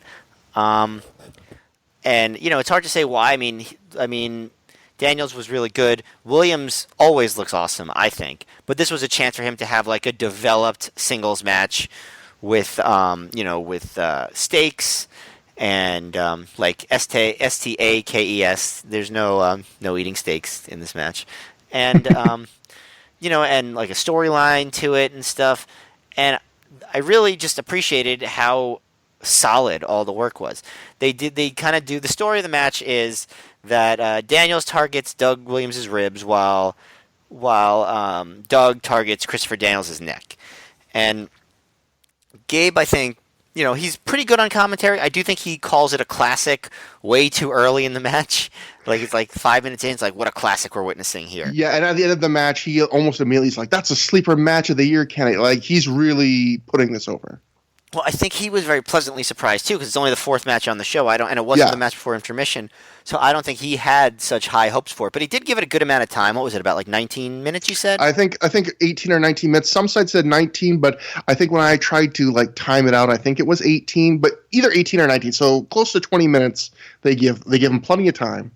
Yeah, and it's not like a match where it's all about big moves. I'm looking through my my list of some of the highlights of the match, and it's not like there's like big spots to talk about. It was just like a really solid match. They go from the mat to the strikes to they have some stuff on the floor. Some good holds. Just like basic heel stuff by Daniels, where he's like has Williams in the abdominal stretch and he's punching at the ribs, and then Williams comes back, misses the top rope knee, but then comes right back with a high knee, hits the fisherman buster. And then Daniels tries to drag Doug, but Doug grabs his arm and just gets him right in the crossface, or actually more of like a yes lock kind of, because he has the arm kind of bent. I thought that was cool. Gets the BME by Daniels right into the Koji clutch, but Williams fights out with like a neck vice, which I thought was a really cool reversal. Williams keeps going for the Chaos Theory. Daniels keeps reversing it. Until he eventually gets the Chaos Theory. Trying to see if there's any like real major spots that I missed. He eventually backdrops Daniels out of the Angel's Wings and hits the Chaos Theory for 2. It's not like it's kind of hard to do the match justice as far as play by play, because it's fairly basic, but it's just the way they time everything, the way they execute everything, the way the drama built. No one kicked out of anyone's finisher, and they still managed to do it that way, which I think is pretty impressive, even by 2003. And I thought the announcers did a really good job because they talked about the body part work, and they did a good job with that. And I wrote after Williams won, I wrote, Doug shakes the hand of the fallen angel, which is very poetic of me. I know. Thank you. I appreciate the praise. But I thought this was a sleeper match of the year. Like, it wasn't really the match of the year. There are better matches on ROH that year, but definitely one of the better matches that ROH has done. I'd say definitely in if not the very top tier, then like the tier right below that as far as great ROH matches. And I don't think anyone saw it coming, just considering the positioning on the card. I thought this match was really good. I don't think it was outright great. I was a little disappointed because I think I ruined it for myself because doing research, I knew for weeks or months, like, this match was coming up, and I knew how much some people absolutely love this match. I think it was really good, but there's something just a little bit missing for me. I think, like, there's a lot to admire about this match. Like Matt was saying, it's about almost what they don't do, especially when you consider the context of this is after two matches where guys are just going out there 100 miles an hour, doing every big thing they can think of in quick matches. And here's something that goes completely opposite. It's long match, way more basic, it's just a very simple story. It's Daniels is going to work over Doug Williams' ribs, and Doug Williams is going to work over Daniels' neck, and that's almost the entire match. And if you love body part work, this is the match for you because they're very consistent about going after each other's thing. And they sell it. Yeah, and it makes perfect sense also why they're going after each thing. Like, the Chaos Theory German suplex dumps you on the back of your head. So, of course, why not go after Daniel's neck? And likewise, I mean, it always makes sense to go after somebody's ribs or back because your core is involved in everything you do. It's always a little bit annoying when you see wrestlers do, like, a lot of body part work, but on something that, like, would never, like, doesn't really affect them. Like, oh, I'm going to go after this guy who throws a million kicks. I'm going to go after his left arm, and he's right-handed. It's like, that never would make sense. But this, like, you look at what they're doing early on, and you go, like, everything they're doing here makes perfect sense. But where it falls a little short for me is I feel like just having a story doesn't always equal, like, great match. Like, I feel like we've gotten into such a debate in modern wrestling where it's like, we got a side of people going, oh, like, if a match doesn't have a story, like, it's not good. To the other side going, like, if a match has a story at all, it's a great match. Like, a match can have a story and it can still not grab you on some level. Like, I felt like I didn't feel sympathy for either guy, and you're not supposed to feel sympathy for Daniels, but like, I didn't feel, maybe it's just the size disparity and the fact that Doug Williams looks like a bear that was forced to go to a gym and then they shaved the bear once he got in really good shape. But, like, I never felt sympathy. And in a match which is about, like, two guys selling injuries, I should feel sympathy. I could have used more spots where a guy tries to do something and then he can't because he's hurt. Like, I really like those kinds of spots, and to me, those are a lot of the payoffs of working over body parts. I think a lot of this match is just, I hit you in the spot I'm working on, and you grab it and sell it, and they do that very well. But, like, there's one spot in this match, for all the spots you mentioned, a spot I loved in this match was a really simple spot, which was Daniels a couple times in the match. This is a classic Daniels move. Guy gets momentum, and he just cuts him in the stomach and grabs him quick and cuts him off. And so Daniels does this a couple times in the match. And then finally, on a third time, like, Daniels goes to cut Williams off. Williams grabs his leg this time and just clobbers him with a big clothesline on Daniels' injured neck. And, like, I love little payoffs like this. I wish the match had a few more payoffs like that, just things that are like, yeah, you're selling the neck and you're selling the ribs, but, like, I want, like, cool callbacks, or, like, you can't do something because, you know, you're hurt. But I still, another thing I agree with you, though, is when you watch these guys again, when you see especially when you see some of the sloppiness earlier on the card, like, these two guys were two of the most professional, like, technicians in indie wrestling at this point.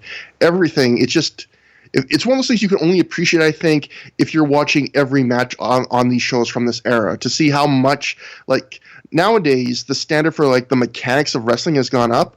I think if you go back to this time period, like, these guys, it's special that they're this much better than their contemporaries. Like, so many guys aren't on their level here in just terms of the smoothness and the confidence they have in what they're doing. And again, huge props that they're confident enough to make a match like this work. And it does work. The crowd likes it after following like 2 crazy matches. So I really liked it. There's just something like a lot of Christopher Daniels matches where I don't quite think it's like the hidden classic, or I wouldn't even put, like you said, in like the top tier, close to the top tier. I could probably name 15 Ring of Honor matches we've seen so far that I think are as good as this or better. See, like I don't know if I want to do homework, but like I think it's a very good match. I just don't know if it's like hidden gem good. But again, I'm going to say this. I feel like my expectations did harm to this, and sometimes when I rewatch a match like this, after my expectations have been pushed back down, I end up liking it more. So in a way, me and Matt have set this match up perfectly for anyone that hasn't seen it yet, because we've got 2 guys that, you know, both like the match but on different levels. So if you go on this, your expectations are going to be all over the place, and you're going to be able to judge it absolutely fairly. So definitely check this out. Yeah, so hashtag, if you're going to tweet about this match, hashtag Doug and Dan.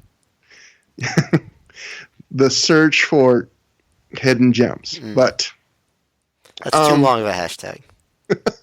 They did double the character limit, Matt. You never know. Hashtag DV Thrombozos. That's why I didn't have the whole deep vein as part of the hashtag. See, that's why you're the best co-host out there, because you're always thinking. There's a couple. Definitely my biggest strength. Definitely just that, the hashtags and the puns. But no, actually, there's a couple commentary things I thought were a little cute too.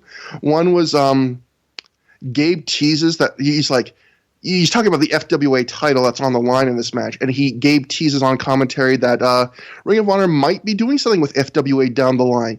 And seconds after he says that, there's an on-screen graphic promoting upcoming Ring of Honor events, including the FWA/Ring of Honor Super Show. So I love the idea that he's like, oh, this could happen down the line, and then seconds later, almost as if he's unaware of it, it's like, yeah, they're running a show together very soon. I could have done this research myself, but I just didn't think of it. Is FWA completely no longer in existence? I'm not sure. I don't think they are. I mean, I hear about a lot of British promotions. If they are in existence now, which I doubt they are, they've really done something wrong, because you never hear about them compared to like Progress and Rev Pro and just a multitude of other hot British promotions right now. If they exist, they are not relevant. Yeah. And the other commentary thing I thought was funny was Doug Gentry on commentary talks about, there was something where he was talking about how it's like a hot building, the Murphy Rec Center, like in terms of temperature. And Gabe immediately is like, whoa, like, if you say that, no one will come to our shows in the summer. And Doug immediately is like, oh, no, we have AC. It's cool. It's comfortable. Like Doug immediately backtracks. Like, yeah. No, we have air conditioning. It's great. They kept that in, so obviously they intentionally like that little exchange right there. Yeah. You know, there is like sort of this this thing in wrestling. You know, I guess it's starting to change. People are getting more serious about stuff. But this thing in wrestling, like, oh yeah, we care so much about our wrestling that we're gonna sweat it out in this hot building, and that actually, like, it's a badge of honor almost. Especially back then, you know, when people would talk about that 60-minute crowning a champion match back at the time, they talked about it as like this impressive thing, not like this horrible negligent thing that of allowing wrestlers to wrestle for an hour in deathly temperatures. Yeah, and people have, I think there's that same charm goes even today with things like PWG in the summer at the building in Reseda they have. Like in the summer months in California, it supposedly gets in super hot, which is understandable when you consider that building is like packed with people to capacity like a sardine can, and it's California in the summer. But I think that's the thing that's always, I think that's just part of humanity. Like, some of us like the struggle. Like, think back to ECW Arena. Some people took the horrible conditions of ECW Arena, and that was a badge of honor for them, that they didn't just see a show, but they suffered through ECW Arena for a show. To the point where some fans years later would be like, I've got to see ECW Arena. Or some wrestlers were like, I've got to see ECW Arena, even though it was like a foul-smelling piss hole. Or that's another one for the soundboard. Mm-hmm. Or you can think of like, even outside of wrestling, CBGB's, the Rock Club, was apparently like not a good place to see a show in a lot of respects. And again, sensing a theme here, another place that was reported to smell like urine, and people wore shirts with CBGB's on it. They fought for it to try and stay alive and not get replaced. There's a segment of humanity where seeing something you like in somewhere uncomfortable almost adds to the story. Yep, I totally agree. You're tough. You're being tough while also enjoying entertainment. Yeah, like it almost gives you bragging rights. Like if you didn't see it, it's not that you had something to do or you had to work that late shift. It's because you weren't man enough to go see the wrestling show where it was slightly hot, like I did. Like I earned my entertainment. Just right. that weird primal instinct to go to the ECW arena. Next. Samoa Joe, C.W. Anderson, Simply Luscious come to the ring. Although I'll note now that we've now gotten to the point where Gabe just calls Simply Luscious Ronnie Stevens. There was a weird show or two middle chapter where he was kind of using both. Now it's just Ronnie Stevens. Doug still calls her Simply Luscious though, which is interesting. Yes, Doug not on the program here. That's right. Almost immediately once they come to the ring, CW gets into a shouting match with Julia Smokes and Louis Ramos, who are on the outside, part of Homicide's rioting crew of friends. This leads to another fake riot, although this one is really half-hearted in execution. Watching this, I almost felt like it was as if they wanted to do a riot, but also didn't want to do a riot. Like, they felt like Philly needs to see a riot, but we kind of know this played out because it was just basically a few wrestlers brawling at ringside for a short time. Right. It seemed like just like an even fight but what it was over a guardrail instead of face to face. Yeah. If you didn't know what this was referencing, like the last two riots, you would just think it was just a standard wrestling angle. You wouldn't go, "Oh my God, this is out of the ordinary." Right, exactly. It really wasn't that much, but obviously they're still trying to kind of get that riot vibe. The main difference was that Gabe and Rob were involved.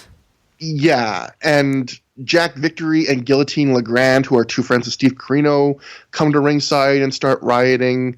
I don't know if this was during the match or part of this fake riot, but Julia Smokes mooned Steve Corino's group with a full moon here. Not my favorite thing to see. And before we get to the next match, which just immediately goes into, I'll read what Dave. One thing I like is Dave's been so positive about Ring of Honor so far, but there's a couple things that make him cranky. And just even though he probably hasn't seen any of these yet, fake riots make Dave cranky. So this is what Dave wrote at the time. Dave writes in The Observer, "They did another fake riot. It was a bad idea, although it made for a good visual on the home video the first time a month ago. It was totally lame the second time. It was preposterous to even conceive of doing it a third time, so they did. Not only that, but they did it twice on the same show. Crowd hated it and chanted, 'Fuck this' and 'No more riots.'" Now, I don't know if I heard them chant, "Fuck this" and "No more riots." And I don't know if they did it 3 times. They only tried to tease it earlier with that Gabe arguing with Julia Smokes segment. That's probably what they were talking about. I'm guessing that, based on he's just hearing secondhand reports, so. Yeah, but it's funny, Dave does not suffer these fake riots. He just hates the idea that they're going back to the well. Now, I believe this is the final one. So yeah, we will not get this again. Once you get that kind of talking to by Dave, you're not going back. Yeah, and plus, again, I really do think there might be something to the idea that they did the first one in New York, and Gabe felt that maybe every major market had to see a riot. Also, the first one was not even that good. It was kind of not great at all. The whole thing that, if anything about the first one was good, and I do think in terms of execution it was the best one, but the whole thing that made it good was it was kind of novel. And the second you do it a second time, you lose that. Also, the first one, it felt maybe a little more like a riot because there was a bunch of guys, a bunch of guys that you'd never seen before, just guys in the crowd, and Julius Smokes was there, but it wasn't like just him. And the other riots are pretty much just him and one other guy. That's not a riot. That's just beating up two guys. It was like the dollar store versions of the original riot. It was like, we couldn't afford to drive this many guys in because, they all live in New York and we're not paying these guys $50 to come to Boston and Philly. So it's like a 6-man riot. Also, they already on the last show somehow let Julius Smokes come backstage, do a promo. They kept the promo on the home video. So they should, if anything, they should be paying him. It's not like they should be running him out of the building with that level of intensity, considering that they're using his work. And they let Julius Smokes bring a baseball bat into the arena. And as we'll talk about in a few minutes, they let Louis Ramos bring a machete into the arena. So they obviously didn't let him. He obviously just, cut a security guard's head off on his way in. Oh, God. I wonder if that's going to be on the ROH Uncensored DVD that has, like, the Teddy Hart segment and the Jeff Hardy segment. If, like, Louis Ramos beheads, like, Atlas Security is also on there. But one thing that did make it to tape was the next match. The hit squad of Mafia and Monster Mac and Homicide versus the group, this Steve Corino's group, which is just called The Group. They're so clever. It's C.W. Anderson, Jack Victory, and Samoa Joe with Ronnie Stevens. It ends in a no contest in 17 minutes, 15 seconds after CW put Homicide through a garbage can with a spine buster. I'll note that this match was originally supposed to be C.W. Anderson, Samoa Joe, and Michael Shane. Dave writes in The Observer that Jack Victory was brought in for the show as a late replacement for Michael Shane, who was hospitalized due to dehydration due to a stomach virus. He did get out of the hospital in time to shoot an angle on the show later, but I guess he was too sick to wrestle. So we get Jack Victory as a last-second replacement. How did they get Jack Victory on such short notice? He's an in-demand guy. I guess he must live in Philly. Jack Victory is a Ring of Honor standby wrestler. They're thinking old school. Actually, they only had to use him once. I actually liked that during the match on commentary, Gabe says, Jack Victory is a legend and one of the best hardcore wrestlers ever, but he's not a style-fit in Ring of Honor. What's he doing here?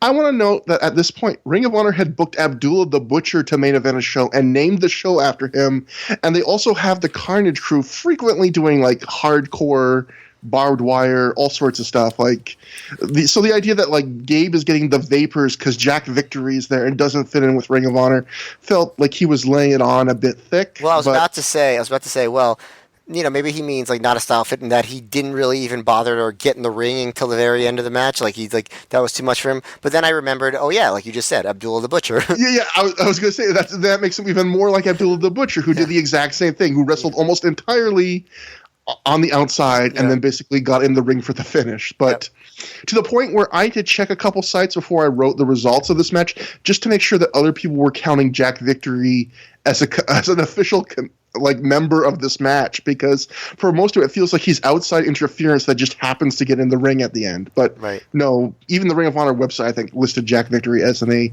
official competitor. So I guess kind of a theme for the show. This was short and chaotic, and I was entertained by it.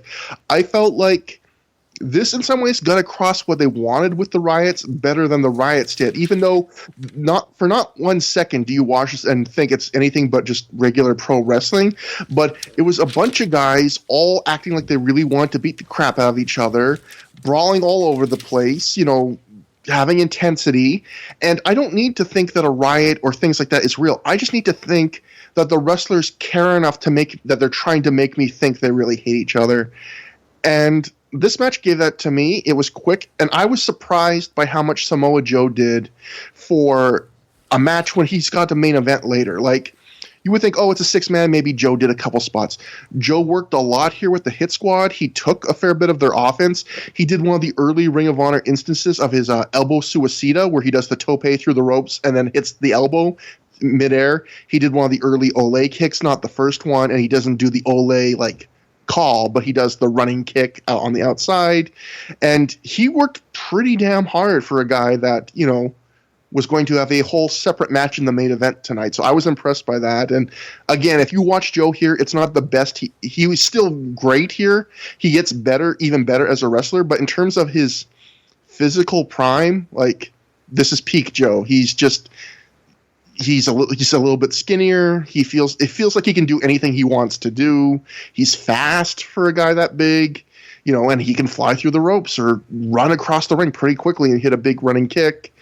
And yeah, 7 minutes. And before I hand it to you, Matt, I guess the one other big thing from this match, the takeaway is we did it, folks. 16 for 16, man-on-woman violence, because in this match, Homicide hits Ronnie Stevens with the cop killer. So yeah, now that's some serious violence. Yeesh. Yeah, and that's not even going to be the only man-on-woman violence we get on the show, but that's the one that keeps the streak alive. And if I remember correctly, when we were asking Joe, we were talking about this with Joe on the last show, Joe Gagney, and he said something like, I don't know if the next show has man-on-woman violence, but he goes, I know the two after that do. Well, guys, the streak's going to continue for a good long while. Oh, man. Just get the balloons. I want every listener, what I want you to do is I want you to get a big pouch like a tarp and tape it to your wall, to your ceiling, and put balloons in it. And whenever the episode comes, and don't spoil it for us if you know what it is, that there isn't man-on-woman violence, I want you to listen in your room, pull a string on your tarp, and just let those balloons fall, because it's going to be a big friggin' deal. BFD. Yeah, I didn't really know what to make of this. Like you said, it was like super chaotic, super, was certainly wasn't boring. Lots of big stuff happened. I did think it was funny that the camera completely missed the ole ole kick. Like, you just see the stuff going on in the ring, and you just see the ole ole kick happening in the background. You see Joe running across. You hear the impact. You don't see it at all. The crowd goes crazy. The announcers mention it, but it's just like happening in the background, which I thought was funny. Just like a lot of big moves and stuff. Obviously, none by Jack Victory, who's just basically choking people on the outside. Some of the stuff about this ride stuff, it's silly. Like, there's one point where, like, Ronnie Stevens pulls Becky Bayless over the rail and beats on her, and he's like, oh, that's Becky Bayless. And it's like, how is anyone supposed to know who that is in 2003? Like, was there any context for Becky Bayless at that point? I believe this is not the first time we've seen her as part of Homicide's posse, but this is the first time they've ever mentioned her by name. And yeah, they've never given any context. Like, it's weird that they never mentioned her by name before, and now it's just like, that's Becky Bayless. And to debut somebody by them being beaten up in a way that you can't even see their face and don't know what they look like, it's just like, that's kind of silly. But I kind of remember that was sort of true for like Raven's Flock at different times. Or Raven's Nest, they called them in ECW, where, like, sometimes they would just have some random guys in it. You know what I mean? Do you remember that? Like, it would be like, who are these guys? And they were part of Raven's Nest. And it's sort of the same thing here. It's just like Becky Bayless she's just a rando at this point. Yeah, and that's certainly something we've seen even a lot just on this show, where random Special K members just show up and they know their names, but they don't really announce them. Yeah. Or even the mysterious brother of Slugger, or as I'm now just assuming he's his brother, but like. Yeah, that was something Gabe did not mind, just debuting a guy where if it wasn't a big name, to just have them randomly show up and then get named eventually, and just like well, you'll get to know them eventually. Yes, I agree with that. I say it's interesting. The early part of this match was a lot of domination by the Faces, which I guess is Homicide's team. Other than Joe gets German by Mafia, which I thought was really cool. Then he hits like a super sloppy STO on Homicide. I've never seen Joe do anything that sloppy, honestly. But I think that kind of fit with the chaos of the match. Then after the Becky Bayless stuff, and Homicide hits the cop killer on Ronnie Stevens, which I also wrote, the streak continues. Then Anderson sort of starts to take over. He does an Anderson tradition, which I guess is what they call that arm breaker thing that he does. And then Victory brings in a garbage can, and Anderson hits the spinebuster on the garbage can, and they just throw out the match, which is never my favorite kind of finish. I don't like the sports entertainment finish. I just like either call a DQ and like say who won, or have someone pin someone. Like, is the match not no DQ? I didn't understand that. Especially when the match is so chaotic to begin with. Right. So I didn't like the finish. I think that's sort of what turned me off to it. But the crowd was definitely on Homicide's side when when Ramos comes in with the machete and Julius Smokes him in with the bat after. There's a big NYC chant. And he starts his first, Smokes starts his first brat chant, like brat, brat, right? I can't do it. But I can't do it either. I'm glad you did, because you did it 20 times better than I will ever be able to do it. That's like rolling your R's. I can't do that either. Well, the crowd was into that. And yeah. So, all Julius Smokes' like shtick is totally novel at this point. It never changes, but it's very novel at this point. Yeah, like Julius Smokes is like, I love Julius Smokes, but he's also like a robot that learned 20 catchphrases and just has them programmed on like shuffle in his brain. And he'll just be like, your arm's too short to box with God, and just, Belly of the Beast, Concrete Jungle. Yeah, like, blood of my blood, flesh of my flesh. And like he'll just say the same things like on cycle over and over through the years and through the podcast and through the literal years. Yes. And it's entertaining, but as you just said, it's like he's got the same 20 things and he does the same stuff. I can't imagine having a conversation with him. Because I've never heard him talk in a way that like wasn't robotic. Like I've never heard him talk in a way like just like, okay, well, I'm going to express a unique thought here and say how I'm feeling in response to things that are happening. It's just like, here, I'm going to say the same thing I said last week.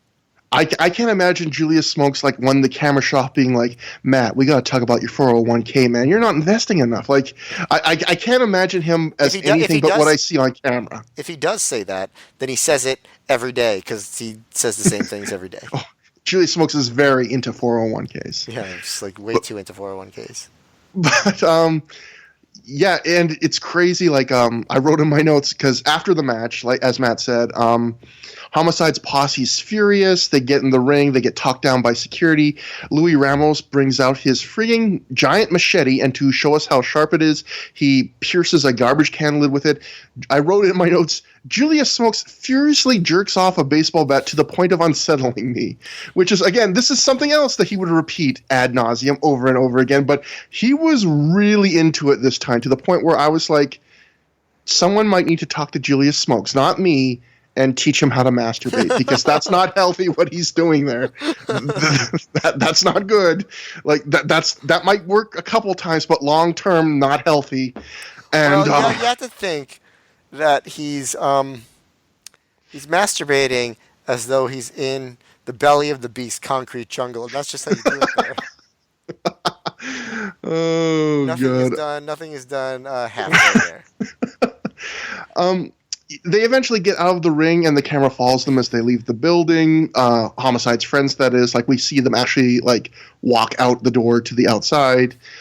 I guess the only other takeaway I had from this is Jack Victory. Once he got in the ring, he's one of those guys that we should come up with a term for it, but like he's one of those guys that's on regular like WWE or WCW or wherever. He seems like average or maybe a little above average, but when you see him in front of indie wrestlers, he like dwarfs them. Like he's just so much of a bigger man than the average indie wrestler. So when he gets in the ring, it's like, holy shit, I didn't know Jack Victory was that big. Yeah, and he's an indie giant. Yeah, indie giant. That's perfect. He wouldn't be considered big in a major promotion, but by especially the indies at this point, which was really the island of talented guys that weren't tall enough, he just dwarfs over the majority of wrestlers. Billy Gunn is an indie giant as well. Yeah, definitely. And New Japan giant, too. Can't wait to see him versus Goldberg. Yeah, Abyss is an indie giant also.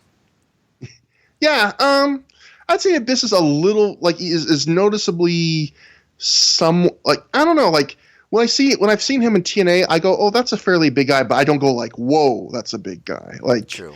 He's big, but you don't get, and he's one of those guys where if WWE had him in his prime, they probably would have made him feel small because he would have been booked constantly wrestling other super tall guys, because that's what WWE would do, which is, the best way to make a tall guy look tall is to have him constantly wrestle guys the same height, so you have no contrast. But that's getting off topic. Getting back on topic is Next, we go to intermission, where Doug Williams cuts a quick backstage promo with Gary Michael Capetta, continuing to cycle through a selection of Bill Cosby sweaters. Is this, by the way, this show or the last show was the first one where they were like, oh, it's intermission time, and we're going to have backstage intermission promo? I think the last one might have been the intermission promos. The one before that was the first anniversary show in New York, was because it was the riot, I guess as part of the riot angle, they left in like the announcement of like, as soon as the riot ended, like there will now be a brief intermission. They left that in on the home video. That's right. I guess to add to the like just realism or something. But yeah, well, it was also just a funny moment because it's like they have this crazy riot and everyone's going crazy. It's like, well, ladies and gentlemen, we're going to have a brief intermission. like the comedic timing there was good. Yeah, you could even hear like the fans kind of give like a laugh pop to that, like back on that show, like just like, haha, this is funny. Especially because he had like such a smooth announcer voice, like this will now be a brief intermission. And right, exactly. After you just saw this Gabe screaming his head off, but so Doug Williams doesn't say much. It's a very short promo. He just says, he reminds us he's the number one contender now, so he's going to go after the Ring of Honor title, and in fact, he will get a title shot in 2 shows. So Doug Williams on the move. And then next up, we have a match that, believe it or not, me and Matt have already talked a little bit online about this match. Hot Stuff Hernandez and Mace, escorted to the ring by Buffy, versus the Carnage Crew. And the Carnage Crew of DeVito and Loke win in this match in 6 minutes, 21 seconds via pinfall after they hit a second rope spiked pile driver on Mace. That's their finisher. I know this is your turn for this match, but I do want to... No, it's your turn. Well, I think no matter what... Oh, you're right. You're right. It is my turn. Okay, good. Yeah, I think I kind of set it up this way because I know how you feel about this. I guess the only thing I'll say first is I have to admit, this is so juvenile, and some of the stuff doesn't hit, but I have to admit, I did laugh when Buffy Mace turned to the camera and said that Buffy can't wrestle tonight because, quote, his ass hurts, unquote. And I have to admit, I chuckled at that. He was just so matter of fact about it. And I also liked that but Buffy was still there, what I liked. He's like, yeah. So is it clearly? I mean, it clearly was just his ass hurt too much. I mean, he wasn't sick, he was fine, but his ass hurt too much to wrestle. So yeah, it's all good. I just loved how a matter of fact he was about it. I really did. The big thing about this match that was surprising was everyone looked pretty good. Mace usually looks bad. When the Christopher Street Connection wrestled, Buffy usually is much better than Mace. Mace actually was okay here. His comedic selling kind of was on point. He wasn't great or anything, but he was definitely the worst of the 4. But this was a fairly straight wrestling match. It wasn't like some wild brawl. It was relatively short, but I thought that the Carnage Crew were good. They did a really good job selling. They had, their spike second row pile driver was really good. The big thing about the match, though, was Hernandez, Hot Stuff Hernandez. Starts off with this big spear that looks awesome. Then he does this big, I guess it was sort of like well, first of all, the clotheslines. He does these huge clotheslines to the Carnage Crew when he gets a hot tag, but it's the suicide dive that really stood out. It's like the Undertaker style, big swan dive over the top rope, but he just does it, beautifully on point, gets a lot of air on it. The crowd just loves it. He looked like a superstar here. And then, eventually the Carnage Crew come back with their second rope spike pile driver. But the fact that, Hernandez got to show off his stuff in the few minutes they had, and the match really never slowed down, and Mace's selling was pretty funny, and the Carnage Crew's offense all looked good. I thought this is surprisingly entertaining, which is kind of a trend on this show of matches that are not good, I guess, in the technical sense, but they offer a lot of entertainment value. And in this case, if you just watch this match, even more so than the brilliant Matt Thompson, you would say Hot Stuff Hernandez is going to be a superstar in the wrestling business. Didn't work out that way to quite that degree that I would have expected from the match, but he looks really good here. I completely agree with pretty much everything you said. I didn't realize this theme until we're doing the show right now, but this is the night of like 5 to 7 minute, like very fast paced, kind of chaotic, but really entertaining tag matches. We've had 4 already. And I was impressed. Mace, some of his he has the same the same kind of gay comedy spots, but taking offense here, he was perfectly fine. And I was impressed by everybody else. Like the Carnage Crew, I'm not a huge fan, but I don't hate them. I think they're a solid, good tag team. But the last show where Expect the Unexpected, I thought they were really surprisingly good in a scramble, especially a Loke.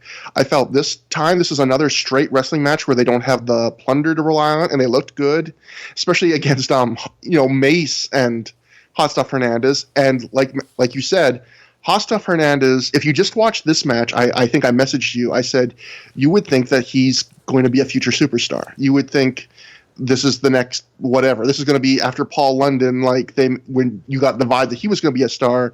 Like, you look at this guy here. And I think the key to it is, as you were saying, especially now in wrestling, there are big guys that like hit hard, and then there are big guys that are like surprisingly agile. But I think rarer in wrestling is the guy where they're agile and they seem like they hit hard. Like his clotheslines and stuff really felt like they had weight to them, and like, ooh, that would hurt, and they looked great. But then he also would fly over the top rope in that crazy dive, or late in the match, he's willing to let the Carnage Crew put him through the guardrail, and the guardrail like warps in half under his weight. So he was willing to, take big bumps, fly. He was agile, but also he could still remind you that, like, I'm a big beefy guy that can hit hard. Like, I'm not just happen to be a flyer that is, 6'4" or whatever. And so you'll agree with me that he's better than Matt Thompson? Matt Thompson has a special place in my heart. Well, yeah, definitely he's better than Matt Thompson, although I can't admit, like, there has to be something wrong with Hot Stuff Hernandez, because going back to the last show, Expect the Unexpected, Hot Stuff Hernandez wrestled Alex Arion, I believe, and that was a match that was said to be so bad it was edited off the show, and our good friend Joe Gagney did us the incredible disservice of not being able to remember a bad match from 15 years ago. But I take the recaps for what they are, which is, I believe them.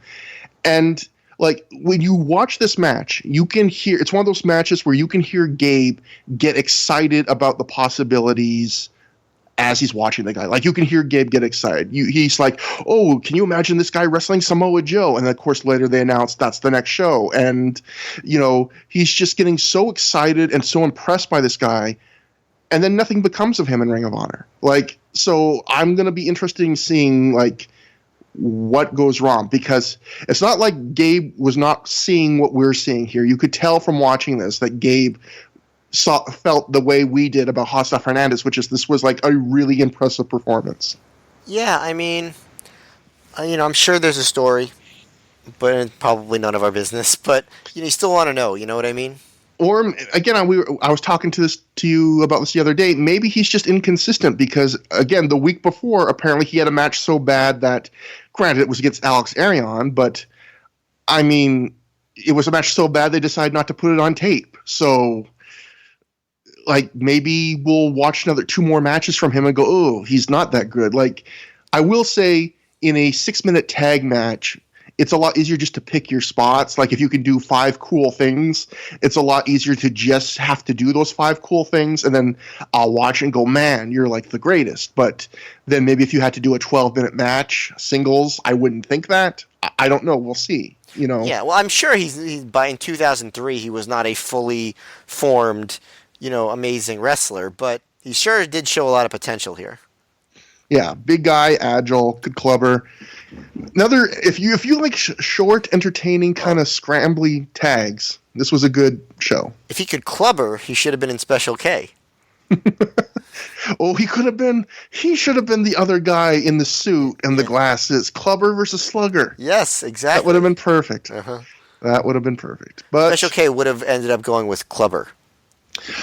And I'll also note that like how he gets taken out in this match to kind of protect him. It's another one of those uncomfortable moments where he takes a full force chair shot right to the head before he gets dropped on the guardrail. So, oh wait, no, that's Hernandez gets the full force shot to the head, and then Buffy revives Mace with CPR from the spike pile driver off the second.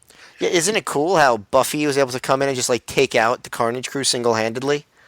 Especially when his ass hurts so much. Like, it's crazy he could do CPR and everything, having to bend over. Like, it's almost like, when those stories of when a mother lifts up a car when their baby's under it, because you find that strength in you when you need it. Like, same with his ass hurting and still being able to do that. Like, when they needed him, he was there. Yeah, I mean, it's the adrenaline of the ass-injured lover, I guess. And next up... Injured ass lover. That's what I'm saying.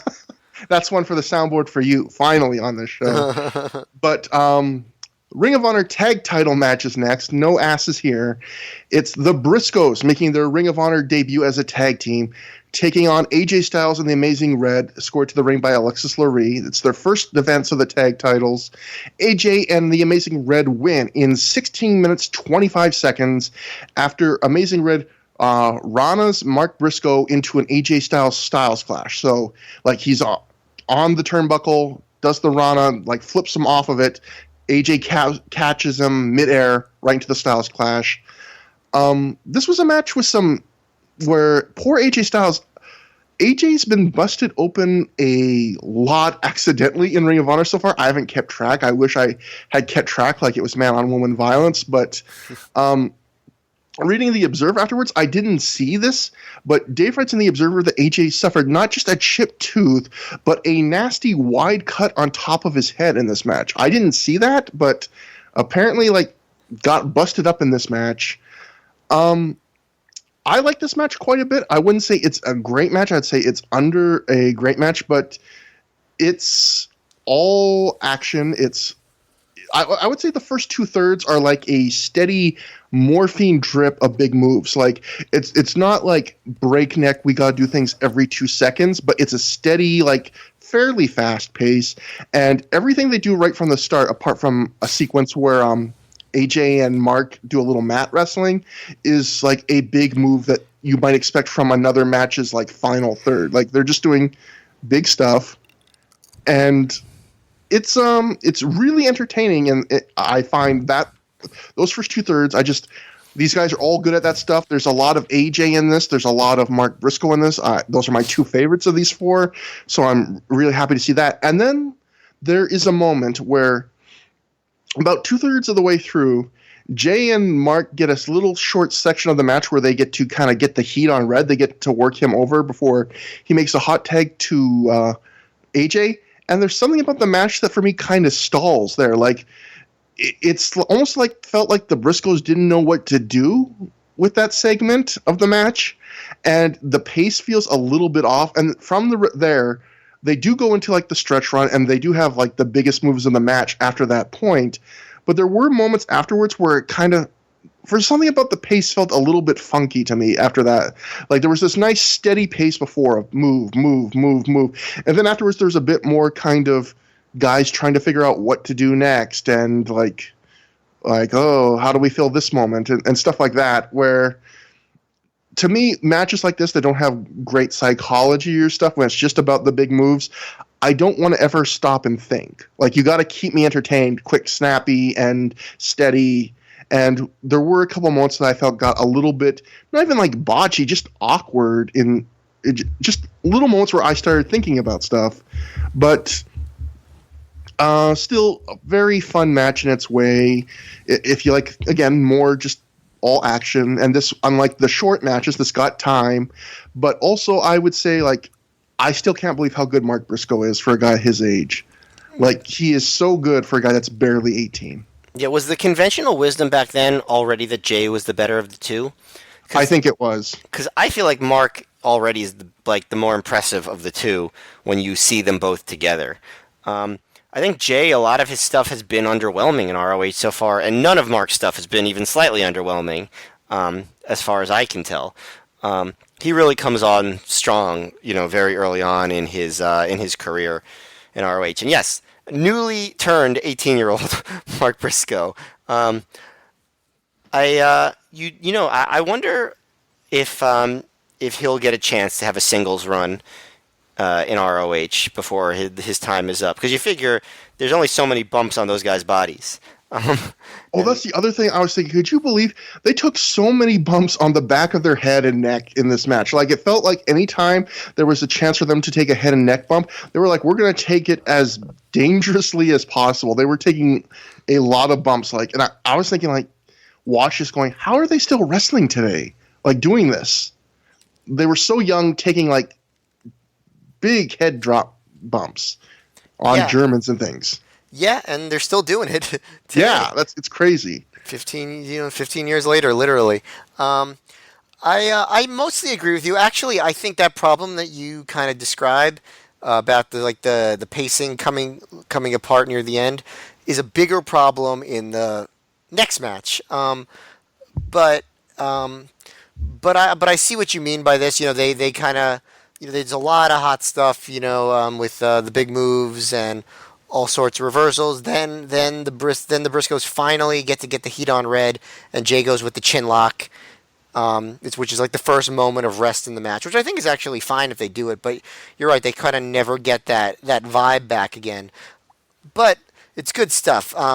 And during that heat segment, Jay does the clothesline to Red, where Red does a flip bump, and for the first time in a while, a flip bump on a clothesline in ROH is actually plausible.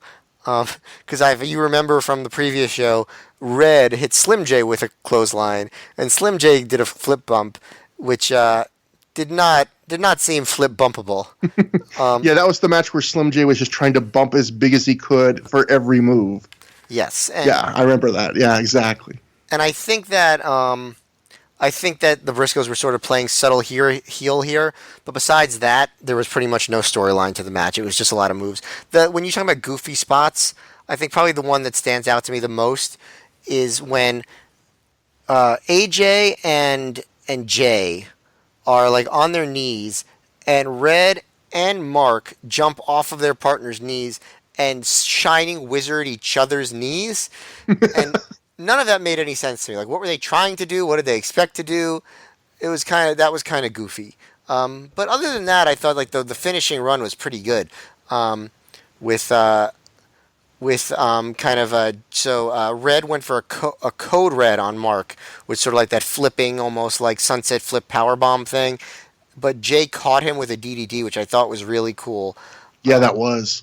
Yeah, and then AJ does like a DDT and inverted DDT onto both Briscoes, which I liked a lot.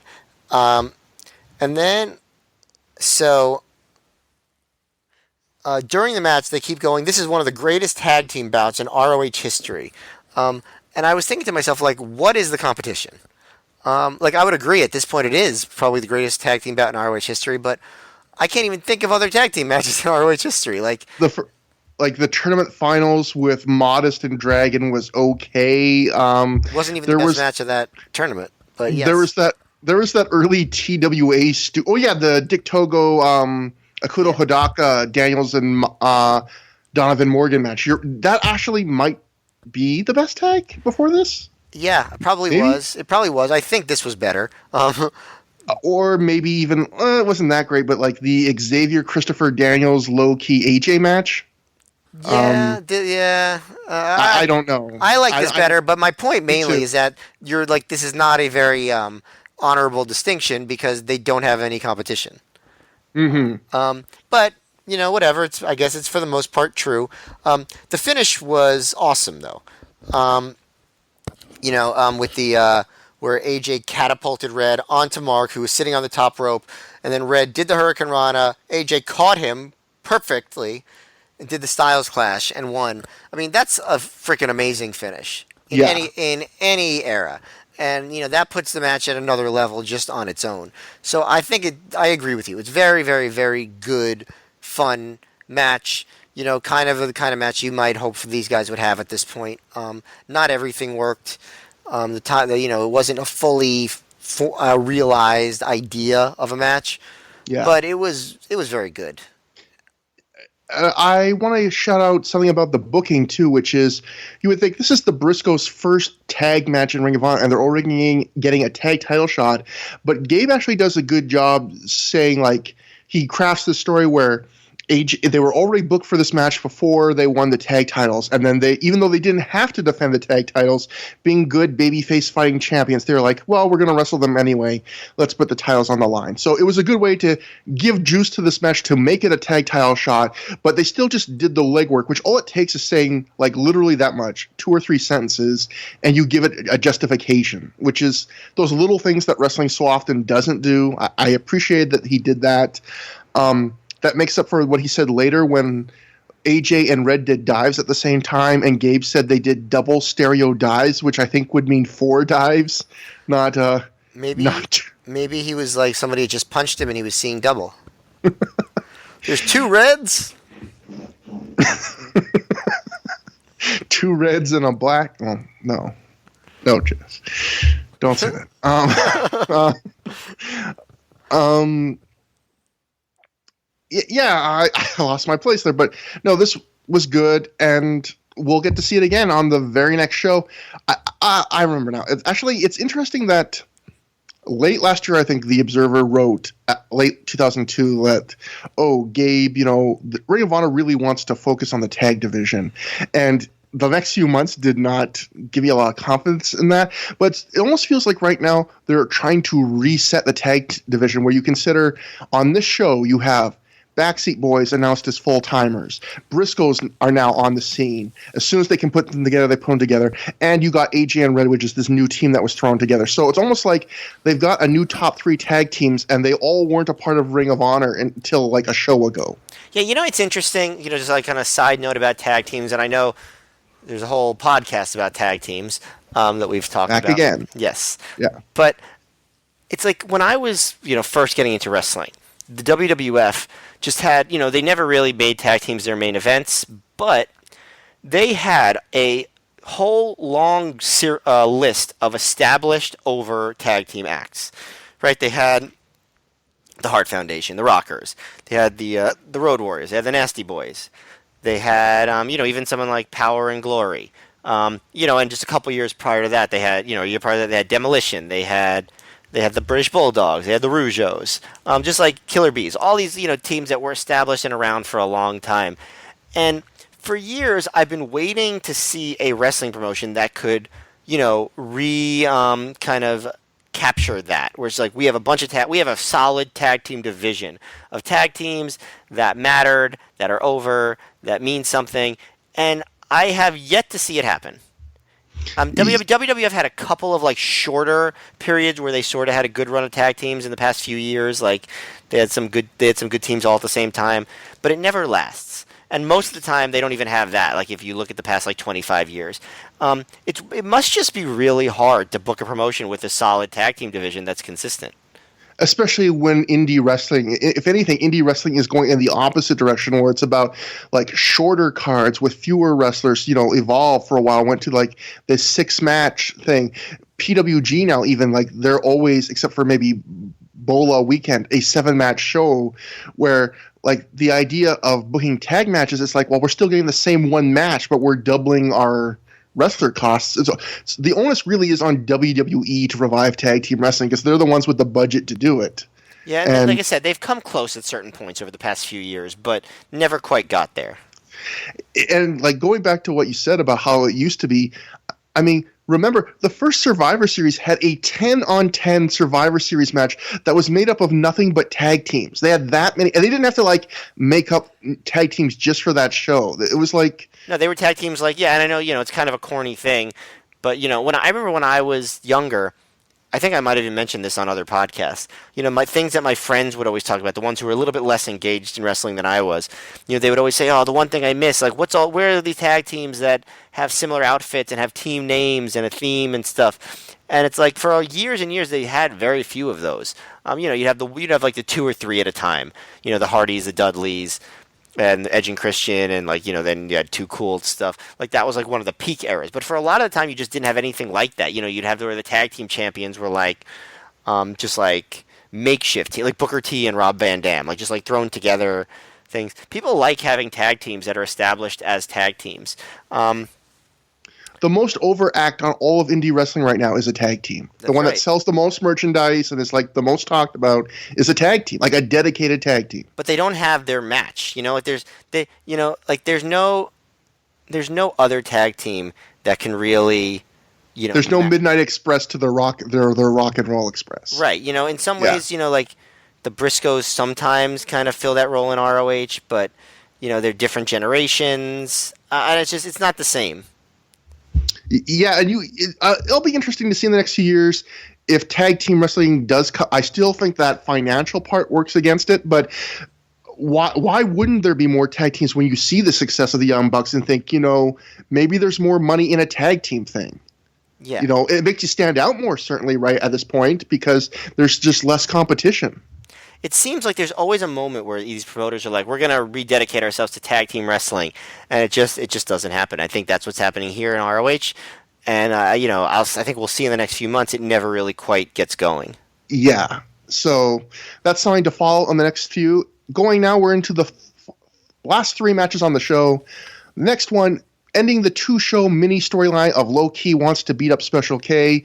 Low Ki defeats Jody Fleisch in 19 minutes, 41 seconds via pinfall after he hits a big, giant top rope key crusher where it looked like Low Ki hurt his ass. I'll note that this is another match where 2 matches in a row, Dave writes that Jody Fleisch also chipped his teeth in this match. So AJ and him going to the dentist together after this show. And Matt, this got a lot of time. What did you think about it? Well, first of all, as far as all these injuries, I think we could kind of, go back to the idea like this is not a safe style of wrestling. All these high-impact moves. I think it's pretty clear. It's still true today, but it was true back then. So this match, the crowd was really up for it. And I really liked the first half of this match. I thought Jody Fleisch was impressive. I liked the storyline that he was taking the match seriously, playing on that skit before where he wouldn't take drugs with Special K. There's just a lot of cool moves. There was, first of all, Jody would try to beat up Ki. Ki would mostly no-sell and come back with kicks, but Jody would keep kind of coming back and using acrobatics to knock him off kilter. And Ki gets a kick, gets in the dragon clutch, but Fleisch knocks him off, and they kind of go into a stare down. And the crowd appreciates both guys because, nothing that Fleisch did would really affect Low Ki, but also Low Ki couldn't quite ground Fleisch. Fleisch would keep reversing and moving and dodging, and they get to that stalemate. And I really liked that a lot. That was a really good way to open the match. And it made Fleisch seem like a bigger deal than he'd seemed in a long time. Then there's some cool stuff where Jody kept bridging Low Ki up, like he was in a knuckle lock, but he kept bridging, and or Jody kept bridging on doing a neck bridge, and Ki got on top and would keep kicking him in the legs, but then and he would go down, but then Fleisch would get right back up, and I really like that. I wrote that he looked really good so far. He did the springboard shooting star press, very high springboard shooting star press to the floor, which I thought was great. Starts wearing kicking Ki's head and neck, or working Ki's head and neck, I should say. The springboard backflip, but then Ki kind of springboards right after him and hits the springboard kick to the head, which I thought was really cool. And I love that. Yeah, it was so quick. The timing is what made it. And you see Frank Talent in the background, like he's enjoying it.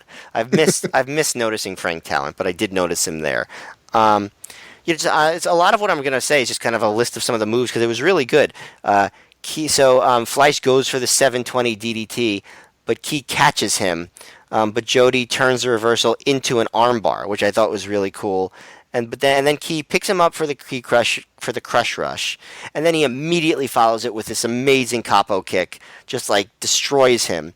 And Fleisch avoids the title crush and hits the German suplex. Then they get to this miscommunication stuff, and they're trying to do whips into the ropes and stuff, and that's when I think the match sort of falls apart. I wouldn't go so far as say falls apart actually, but it slows down.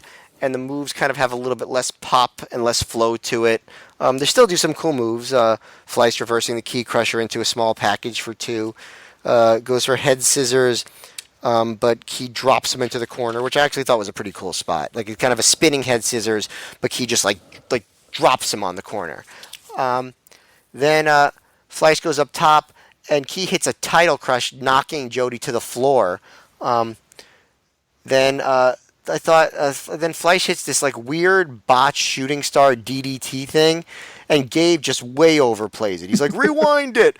It's it's a shooting star pile driver, the first shooting star pile driver of all time. We're watching in slow motion. It's amazing, and it was clearly like not what he meant to do, whatever it was. But he goes for the 720 DDT. Loki doesn't get up, so Fleisch kind of goes back in, picks him up, pulls him up to the top. He fights him off, hits the kick rush on the top rope, gets him up for a key crusher. They both almost fall off the ropes while he's doing it, but they maintain the balance. And Gabe is like, I think Fleisch saved both of their lives. And then Key hits sort of like a top rope key crusher, like jumping backwards into the ring for the pin. Very delayed cover, but he gets the 3 count. I thought it was a very good first half. Second half, it was just kind of awkward, but the big moves were still good. But like even the finish, where it's like, a lot of times they'll go for like that big top rope move, but like they kind of get to it organically. This time it was just kind of, okay, Fleisch put him on the top rope, and then Key did the move off the top rope. Yeah. But I still think it was pretty good. I think if they kept going at the pace that they went at the first half without some of like the miscommunications that threw them off, I think it would have been really good. But I still appreciated what they did, and the crowd definitely gave them a big ovation at the end.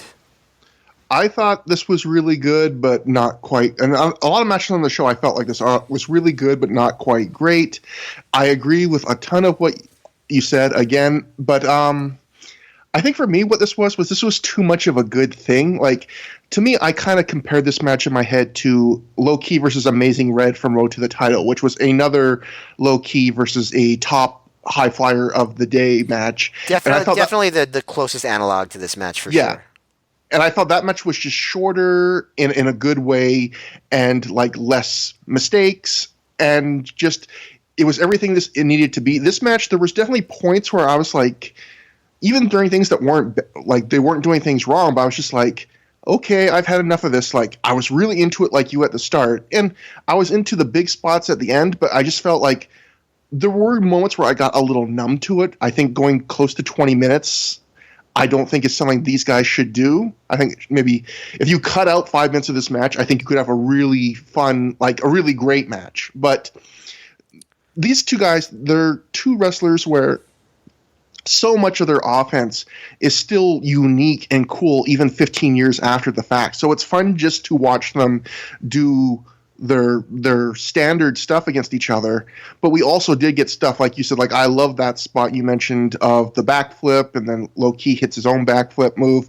I love that thing where Jody Fleisch is doing the satellite head scissors, and then Low Key just walks him over to the turnbuckle, so he slams Jody's head into the turnbuckle.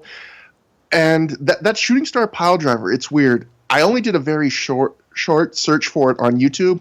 I couldn't find any clips of it, but Wikipedia does say Jody Fleisch does a shooting star pile driver. And going to what you said, it's really amazing to me. Gabe literally says, go back and rewind and watch that move over and over. It's a botched move, and it's so botched that Ring of Honor changed the camera angle awkwardly mid-move to try and hide the botch, and yet Gabe's telling you to rewind and scrutinize the move over and over again. Like, it's the craziest thing. Like, I get wanting to sell the move, but if you actually did what Gabe told you to do, it would just like re-emphasize how fucked up it was and that it wasn't good. It'd be like if that show was a couple shows ago or whatever where Monster Mac tried to do the Van Terminator and fell on his ass. Like, you only know for sure how botched that is if you watch it frame by frame. It would be like if during that spot Gabe was like, watch that over and over again. I want you to freeze frame that. Like, watch how good that is. And then you'd be like, Gabe, if I do that, I'm going to see something different than you're selling here. But yeah, it's very weird. Other thing I liked about this was Low Key doing some of the no-selling. And it's funny, just before we did this podcast, there were people on Twitter talking about old Low Key history of like times he stiffed guys and was a jerk and times he no-sold guys. But I thought this was a match where Low-key found a good middle ground where he would sell things, like if there was a kick or something from Jody that didn't look great, he would no-sell it. Or if he just felt like it was a strike that low-key wouldn't go down to, he would no-sell it. But if it was anything flying or anything big, he would sell it. And it even got some comedy, like that moment early on where Jody does something. He tries to like hit a strike on Low-key, and Low-key just stands there and stares at him. Like that gets a big laugh from the crowd. It's a fun moment. Yeah, I mean, it's silly to put all that stuff paint it all with a broad brush. Like sometimes no selling is the right thing to do. I think especially when you're Low-key and you have the persona you do, if you no sell like 15 to 20%, as long as you pick the right 15 to 20%.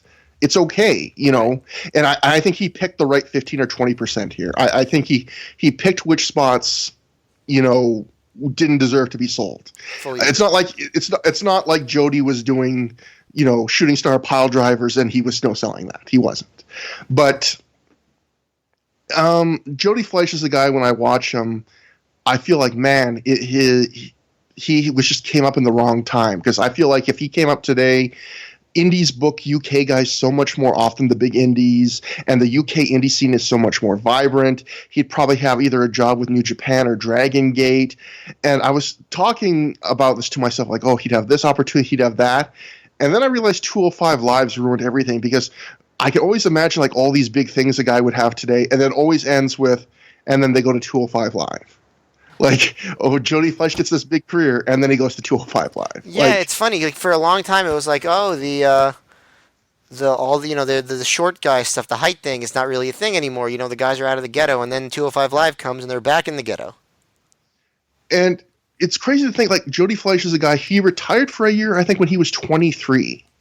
Like, it's weird to think that he's not that deep. We're not far away from the first Jody Fleisch retirement.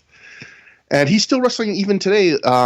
AEIW, Cleveland-based promotion, they brought him in recently and got rave reviews for it. So Jody's he's only in his late 30s. He's not. It's for some reason Jody Fleisch, he's been so kind of out of my indie bubble that it's weird to think that he's still going. Yeah, there are a lot of guys like that. I mean, you know, Quiet Storm, right? Like he's still wrestling. He's a regular in pro wrestling. No, I think recently he might still be like one of their tag team champions. Yeah, so, I mean, because these guys, you know, started so young. So 15 years later, they're not that old. And Mark Briscoe, think about that. If he was 18 in 2003, that means he's only 33. He's younger than I am. Yeah, it's crazy to think, like, he's 33, AJ Styles is 40. Like, he's still got 7 years now today to catch up to AJ Styles. Of course, ring years makes a big difference, too, in the type of wrestling that you do. But, you know, that's why I wonder, like, if Mark Briscoe's ever going to get, like, a run. You know what I mean? Yeah, I kind of feel like his time would have been a couple years ago, when around the time Jay got his run. But you never know. Yeah, you never know. I mean, if enough people leave Ring of Honor in a one fell swoop, Mark's always reliable. Like, he's a fun personality. He's a great wrestler. You never know. And he certainly, if you could argue that Jay deserved like the gold watch title reign, where they give you the win to reward you for how long you've been there, Mark deserves it just as much. Yep. But yeah, this match, it was just a cool guys do all the cool spots they can think of. There were a few cool, like, I also like that when they took a big move, sometimes they'd roll out of the ring so they didn't have to kick out of every big thing. But again, I thought it was a little long, and like Matt said, there maybe have been parts where it kind of fell apart. But like a lot of matches on the show, still a lot of fun. And we go next to backstage, where Special K is partying, and a beaten Jody crawls in the locker room. And he's reminded by Special K that he just got his arse kicked, like he didn't want it to get kicked.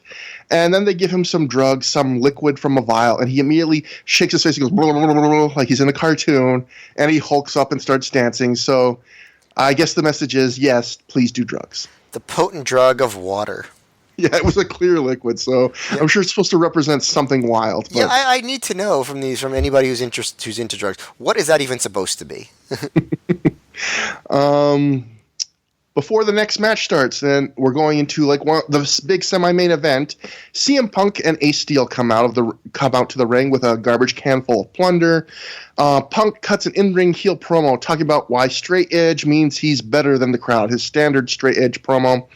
I thought one thing that was interesting about it was he actually got cheered for a lot of it, and it led to an awkward moment where like the crowd, or at least part of them, are chanting CM Punk, and then like his next line is something like, you can boo me all you want. And it's like, well, they weren't booing you. They were just chanting your name, but you obviously planned to, say that, so you had to. But the funny thing, it's always funny to hear what crowds boo and don't boo, because this is, I think, the second straight show where sometimes they cheer him if he does like the usual CM Punk Puritan, like I'm straight edge, I'm better than you. But both times when he talks about religion and God not being real, that's the stuff that gets the crowd to boo him. Which is surprising to me, because I don't know, I project, I guess, that like these like smarky indie fans are like me, but obviously a lot of them are religious and like into that stuff, at least in 2003. So like, because I know for me, like that wouldn't be a big deal for him to say that. But I guess to a lot of people it still is, or was then. I guess the difference is when you rail about like, oh, I don't do drugs, I don't do alcohol. I think a lot of people that do drugs and alcohol deep down know not that there's anything wrong with that, but that it's a vice and it's not good for you.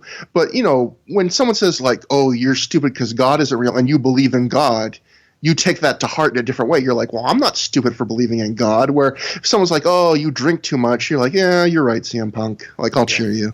Yeah. But it's different.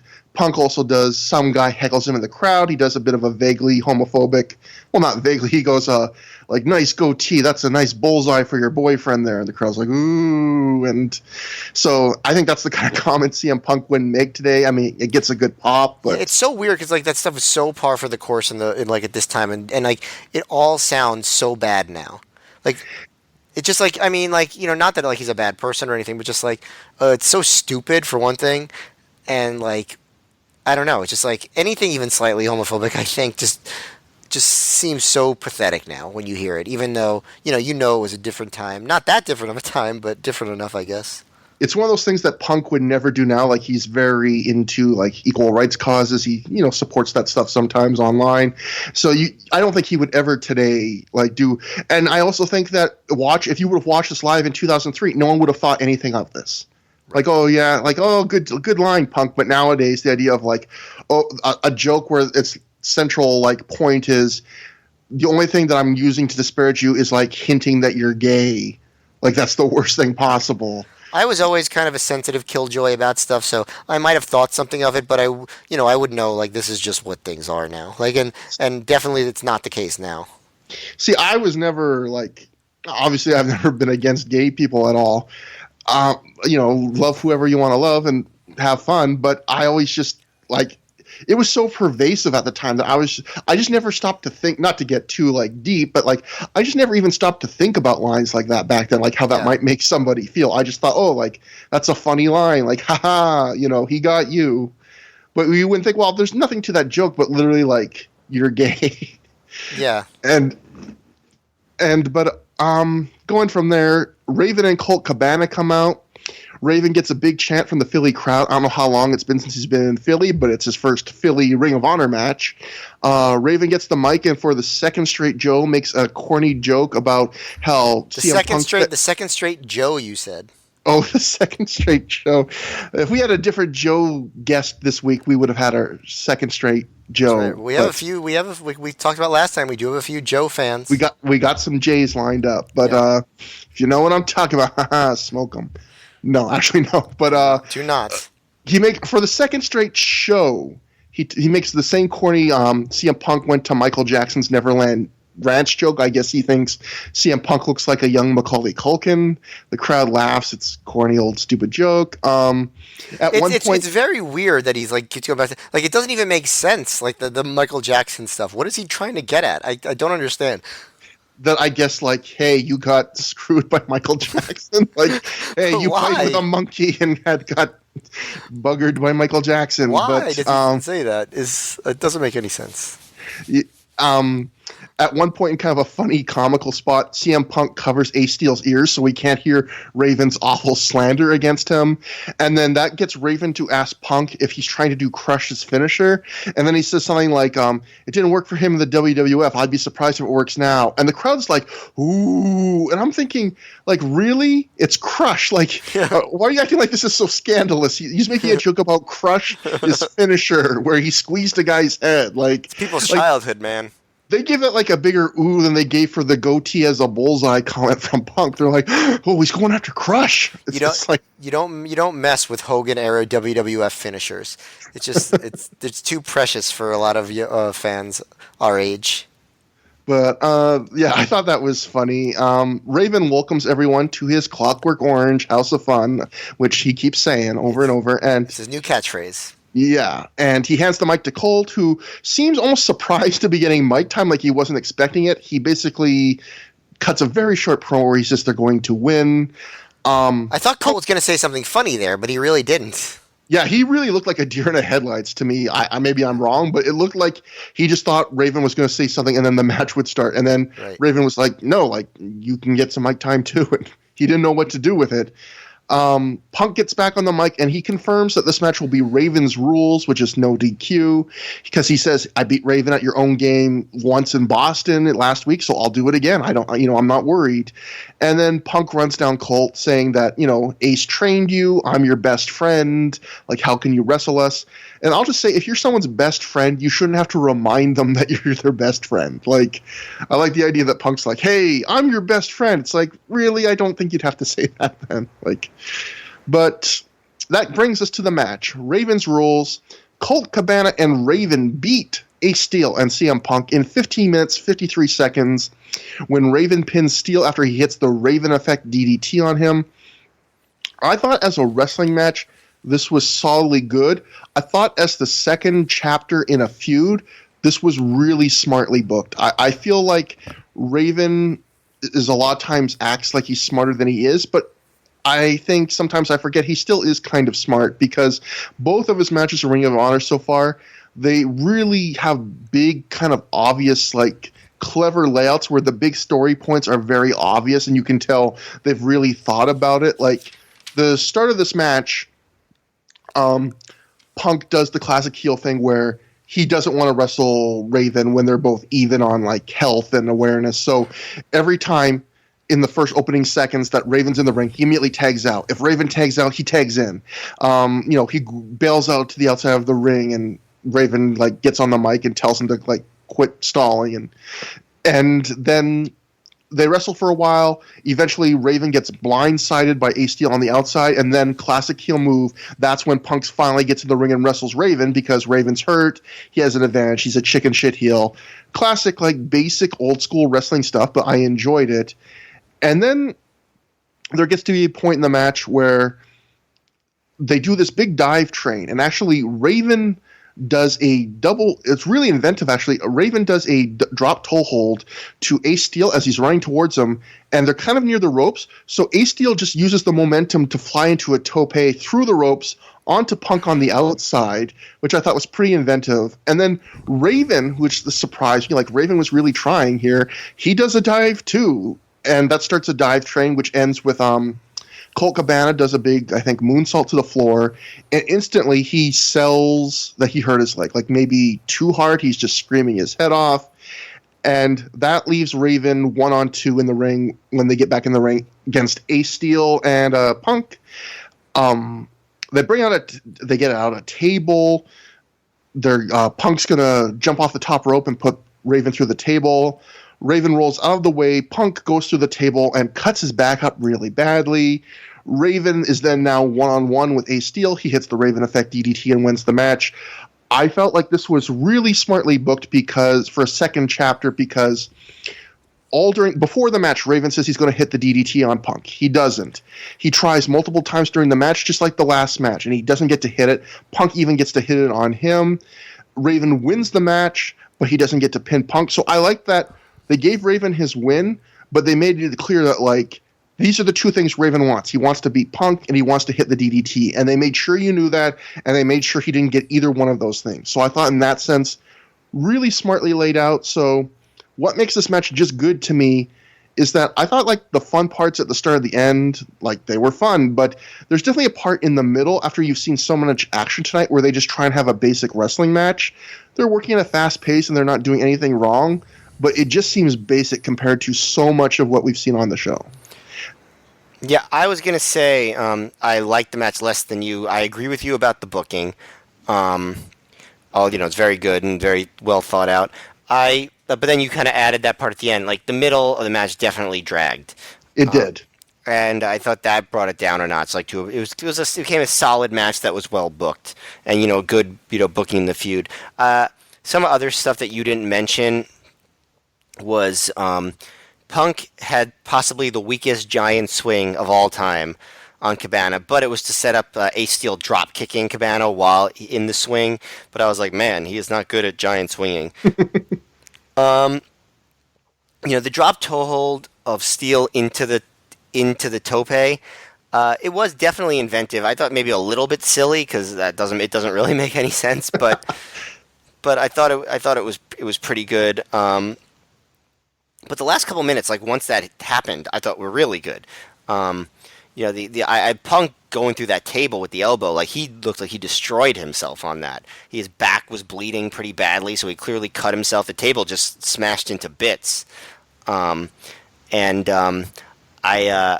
really felt for him there. I will say that his mic work worked because CM Punk was obviously like a cool persona on the Indies at the time, but the crowd treated him fully as a heel. He wasn't. There wasn't like the loud CM Punk section in the crowd. Like this was a clear like heels versus baby faces match. What I did like about it was, and just the show in general, they had a lot of different kinds of stuff on the show, and this match was very different. Like this was, it wasn't like a garbagey brawl, but what it was a very character-based match. They had like mic work at the beginning, some mic work during the match. It was a lot more of like a sports entertainment style match that was done, mostly pretty well. And I think it adds a lot of depth to the show in that they have this match where it's really like the storyline is the main thing. It's not just about the state of the art action, because the action wasn't state of the art, but it was solid, well booked, story based wrestling, character based wrestling, and I like that a lot. Yeah, exactly. It's a match where they were trying to have a good match, but the first priority was telling a story, and then the second priority, I think, was having like a great wrestling match. I don't think that was their job one for these four. And one other quibble I had with the match was at the end where Colt takes himself out, he gets hurt doing the moonsault to the floor. That leads to the Raven 1-on-2 versus Ace and Punk.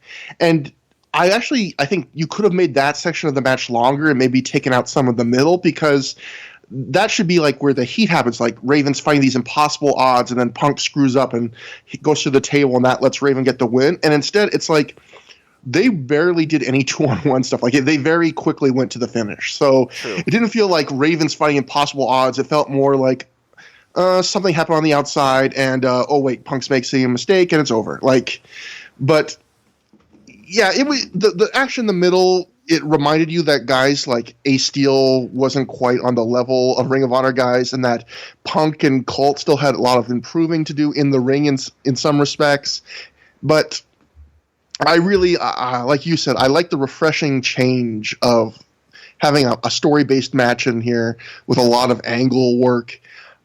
Punk, how'd you think the crowd sound for this? Because both the Observer reports and Punk in a shoot interview acted like the reaction to this match live wasn't good. Like Punk says in a shoot interview, he was really bummed about the match during the match, and says at one point he even talked to Ace Steel on the apron and was like, "Man, I'm dying out here." And then Punk said, when I got the tape later of the match and I watched it, I was like, what was I thinking? This is a good match. But apparently Punk, when this happened, felt like it's dying a death. The crowd isn't reacting, and I'm like unhappy with this. I didn't get that sense at all. I've seen ROH matches where the crowd was dead for. They seemed perfectly into this match the whole time, pretty much. And the Observer report too, I think, said something like the crowd wasn't into this, and it didn't feel that way to me. Maybe there was a pocket of the crowd. It wasn't like the loudest I've ever heard, but they reacted to stuff. It's perfectly normally, normal reacting crowd that felt like they cared about what was going on in the match. They weren't like desperately invested in it, but it was fine. And I'll also note Punk said in that same shoot interview that he and Colt Cabana both lost contact lenses during this match.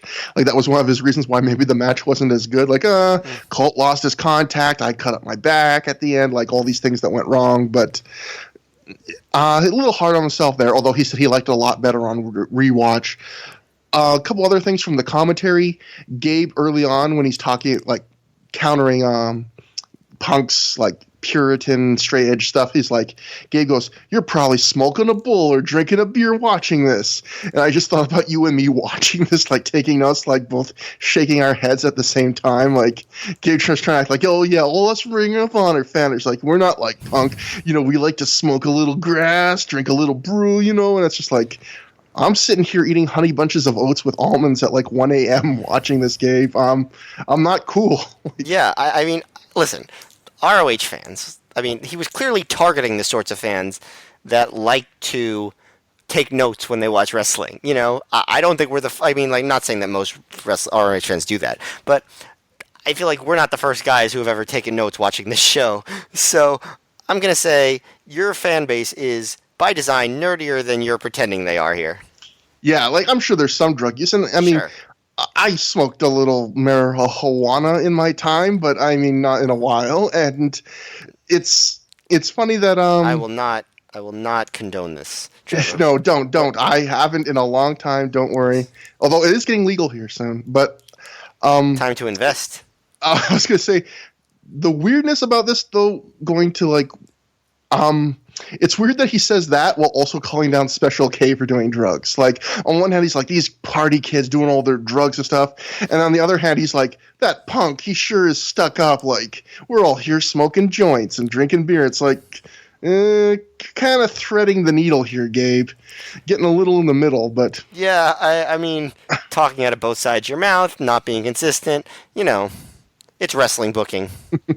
And then the only other thing is, I thought there was a really cute moment on commentary where Gabe is announcing upcoming Ring of Honor matches, as he is wont to do during a match. And when he gets to Joe versus Hot Stuff Hernandez, which will be on the next show, Gabe suggested that it might be an excellent match earlier in the night. And so Doug's like, "You must be clairvoyant." And Gabe laughs.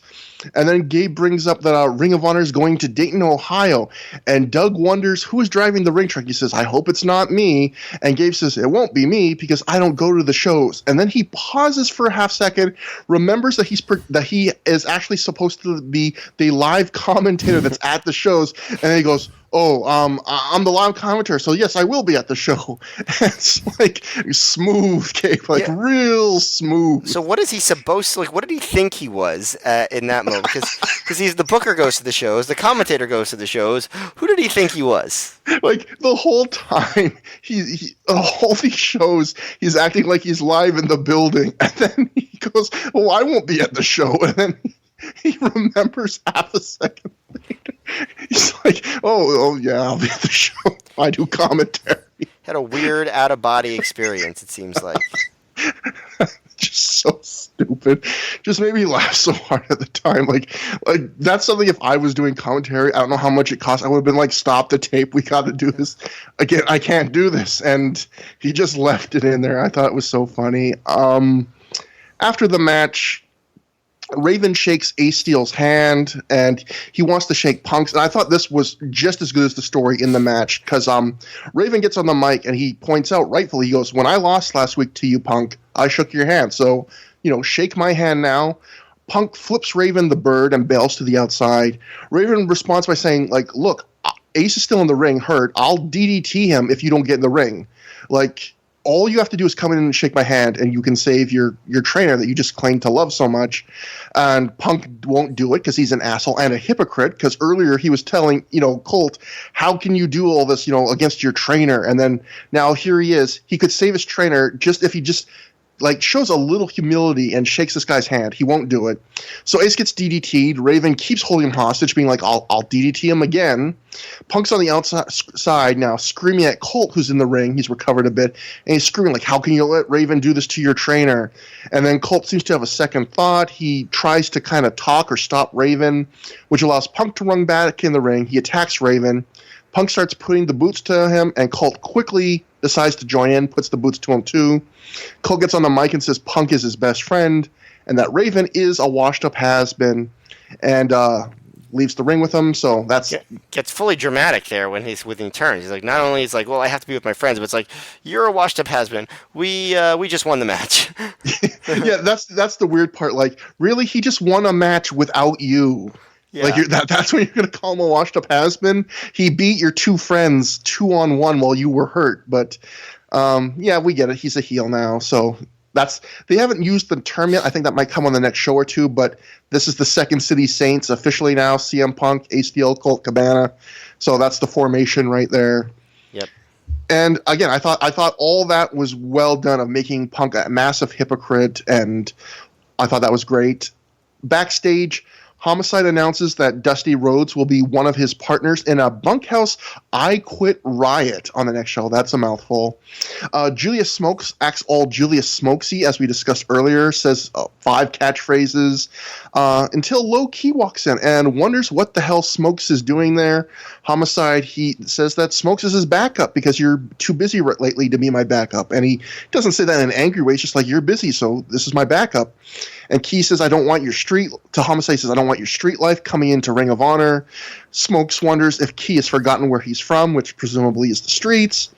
Homicide, in a rare role for him in wrestling, is like the Tom Peacemaker here that just wants everyone to get along, which, seeing how like a few shows ago he was the guy who was stabbing Steve Corino in the eyeball with a fork, it's pretty crazy to see like low key, no pun intended, Homicide now just being like, come on guys, like everyone is going to be okay, where he's kind of caught in the middle now. But that's the story they're trying to build up here between, Low Key doesn't like Homicide's other friends, and that's the story developing here.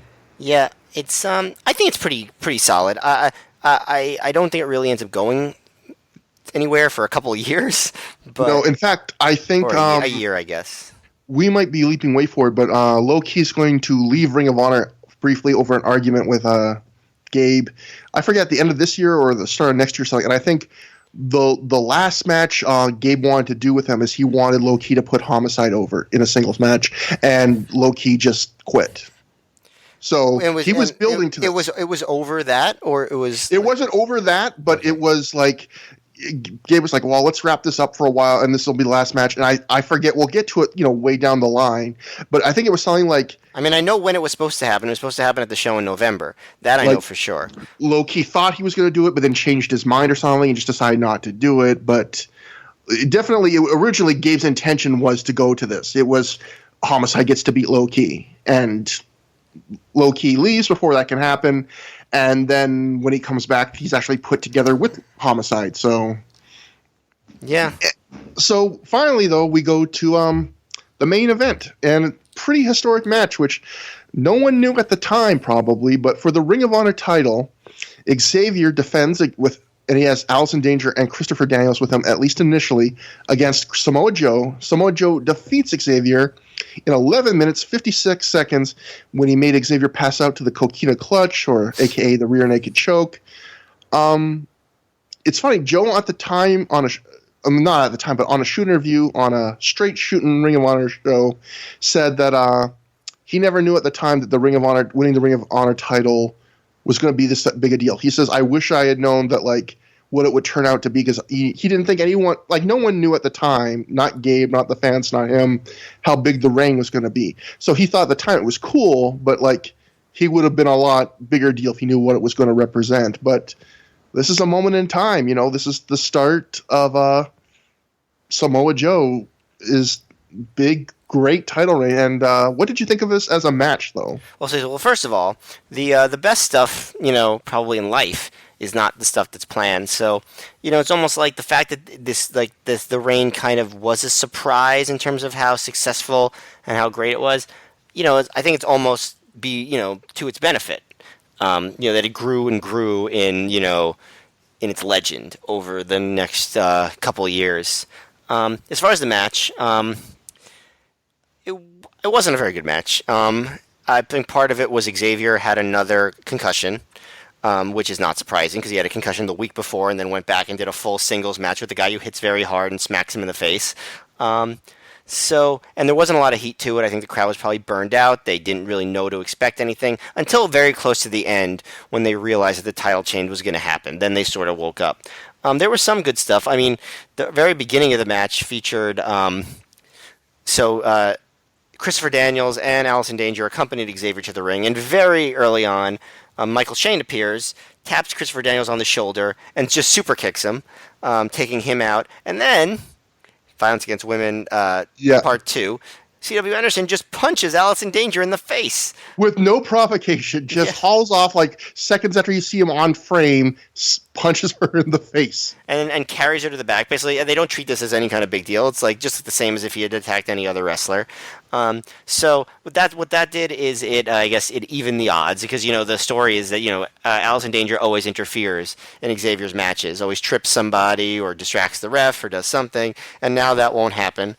So that kind of sets the tone. I hope for Christopher Daniels' sake that Michael Shane didn't get any stomach virus on the bottom of his shoe, because or else Christopher Daniels is going to be sick for a day or so, or any other germs that are on the floor of a hospital. Didn't you say he was hospitalized with the stomach virus? That's what Dave claims, that he was so dehydrated from the stomach flu he went to the hospital, but then got out in time to at least do this little angle at the end. Yeah, if I was going to get kicked in the face by somebody, I wouldn't want it to be from somebody who was walking around an emergency room.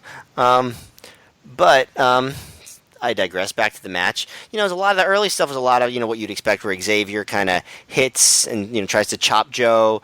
Joe kind of no-sells it and then chops him back much harder, and Xavier falls to the ground. Joe does the Olay kick, and this time you actually see it. It's still not called the Olay kick. They still don't have the Olay chance, but that's what the kick where he runs into the guy, kicks him who's sitting in a chair on the floor, knocking over the guardrail. Does that. Joe, I didn't mention this in the last match, he's wearing these black and white long tights, which I don't think I've ever seen Joe wear at any other time. Can you think of another time where Joe had these kinds of tights? I'm not sure. When I saw them, I vaguely recalled them, but I think I might be vaguely recalling them from this match. Yeah. Like, I'm not sure. So yeah, I think I only remember it here. But there's some cool moves. Xavier does an overhead belly to belly on Joe, which I thought was really impressive. But even that didn't get a ton of heat. So the coolest thing, as far as a single move, is Xavier does a tope onto Joe and hits a swinging DDT to the floor. And I thought that was really cool. And the reaction wasn't very big for it. So Gabe kind of, on commentary, he's like, oh, the crowd didn't see it. Nobody in the crowd knows what happened because it was on the floor. Like, because he loved the move, obviously. And the crowd didn't care. So, yeah, it was a really good move. Like, he did a good job with it. Xavier does some cool moves. And then, so the storyline at that point is that Xavier is, like, working on Joe's neck. After, like, he does, like, the X breaker is obviously a neck breaker. So Joe at one point fires up after Xavier hits a basement dropkick to his face, and they start doing the chop fest. And this is the first time I've ever heard the "Joe is going to kill you" chant. I don't know if this is the debut of it, but I wrote never that heard too, it before. and I was going to ask you, like, is this the first time you ever heard that? And that's the first. It's not a lot of people. It sounds like maybe 5 or 10 people. Yeah. But it's there, and I've never heard it before in Ring of Honor. Yeah. So I don't know if that was a thing before this, or if these fans on this night invented it the night that Joe happened to win the ROH title, which would be interesting. That would be crazy if it was invented the night he won. Yeah, I agree. So if anyone knows, if they heard the Joe's Gonna Kill You chant before March of 2003, let us know. Hashtag Joe is gonna chant. I revoke your pun privileges. Thank you. That is not. That's a pun. It's not a pun. It's just really bad. So after the X Breaker, Xavier stalls and then goes up to the top, and Joe gets his knees up for the 450. And then there's a pretty loud Joe chant, because this is the moment that people are like, oh, might be a title change. And Joe goes right to the knees, to the head, and the choke, gets the win. Pretty big pop for and Xavier doesn't tap, his arm drops. But it's a pretty big pop for Joe's win. It's not the biggest pop ever, but it's definitely a good reaction. You see Green Lantern fan really happy in the front row. I was literally gonna say Green Lantern fan. Everyone, watch for Green Lantern fan to be surprised and jump out and be so excited, and then the big dork and I don't mean to be mean, but Green Lantern fan was you mean it endearingly. somewhere in the middle, but like, He's a good guy. he I don't know him, but he's probably he was a good guy. he was known for sometimes being annoying, and also he timed the matches on his watch. Watch this match at the end of it. Just watch the second time. Watch Green Lantern fan. He jumps up. He's so excited. He's like pumping his arms in the air, and then like 2 seconds later, he's like, "Oh crap! Like I gotta time the match." And you see him like turn down to his watch and like press the button and then resume part. So it was so big. Green Lantern fan forgot to stop the watch for a second. Green Lantern fan, you're a cool guy. We like you. Okay. It's the official stance of the show. He's our next guest. Hey, all in due time. That's his podcast. We just gave him his name. There you go. I named 2 podcasts that I don't host today. But yeah, so I thought it was average at best as a match. One of the lesser of the ROH title win matches. I actually probably enjoyed the Low-Ki versus Xavier match that no one likes more than this one, just because I thought it was interesting, and this match was kind of dull. I think the crowd was also just burned out because it was a pretty eventful show, I would say. A lot of stuff to take in. And obviously this has turned out to be the biggest of all, but I don't know if it felt that way at the time. And I think Dave said live this show was 3 hours, 45 minutes, so the end of a longer night even than what we were watching on DVD, maybe. Right. But I actually like this more than you. I wouldn't say it's a great match. I would say good. I would even say like on the border of great. But like I thought this was good because I like the structure of it, where a lot of matches, especially on the indies, it's my move, your move, my move, your move. And the reason they do that is because it's unpredictable and makes it exciting. But there is something to be said times for a really good structure that makes sense. And what I liked about this was it was basically 3 sections, and they all made sense, where the first thing is coming to the ring, Joe's grabbing his neck for a second. The camera catches that, and he's selling that like, oh, he's hurt from the earlier match. And the start of the match is Joe just dominating Xavier. He's no-selling slaps. Eventually, when Xavier does get him down, he kicks out at 1. And it's almost like a squash for the first few minutes. And as it should be, because Joe's a badass and Xavier's like the cheating champion. And then it's only when Xavier finally gets to start hitting Joe's neck that then it's all Xavier almost. There's a section where it's Xavier dominating, and the neck's a perfect choice to work on because most of Xavier's regular offense works over the neck, but then he added in the cool stuff that he doesn't do every show, like the tope into the DDT, like the forward flipping leg drop, some cool stuff like that. And then you get the end where Joe hulks up, doesn't quite completely work, then he gets the knees up, and then from there it's just like within a couple moves, the match is over. So I did like the structure of, it's a classic structure. Babyface dominates. Some weak point that isn't really his fault gets worked on. When all seems lost, he comes back and he wins. Now, that said, did it feel like an epic world title match, like you just mentioned, like a lot of Ring of Honor matches would end up feeling like title matches? No, this doesn't feel like you're seeing a moment in history. This doesn't even feel like a world title match. It feels like, to me, like a solidly good mid-card match. And the crowd, again, I don't think they expect it. I don't think they're thinking they're seeing a moment in history. So it is a little weird when you have that in your head as watching it now, where you know how big a match this turns out to be for Ring of Honor versus how everyone that night is treating it. It's 2 completely different things. The ROH title means pretty much nothing at this point. So the title changing hands is cool, but not something that you expect that you're going to remember, in a few months, never mind 15 years later. And I also think it's funny, like we'll talk about in a second, but they count the Michael Shane super kick on Daniels as firing the first shot, in the feud between the group and the Prophecy. And can we just say that after they've done like 5 shows worth of promos of Daniels and Carino keep going, you fire the first shot, no, you fire the first shot. How disappointing is it that it's Michael Shane throwing a super kick, like that's the first shot, like now the war's on, Michael Shane kicked it off. It's like, oh boy, well, Michael Shane kicked it off. Do you remember how they started the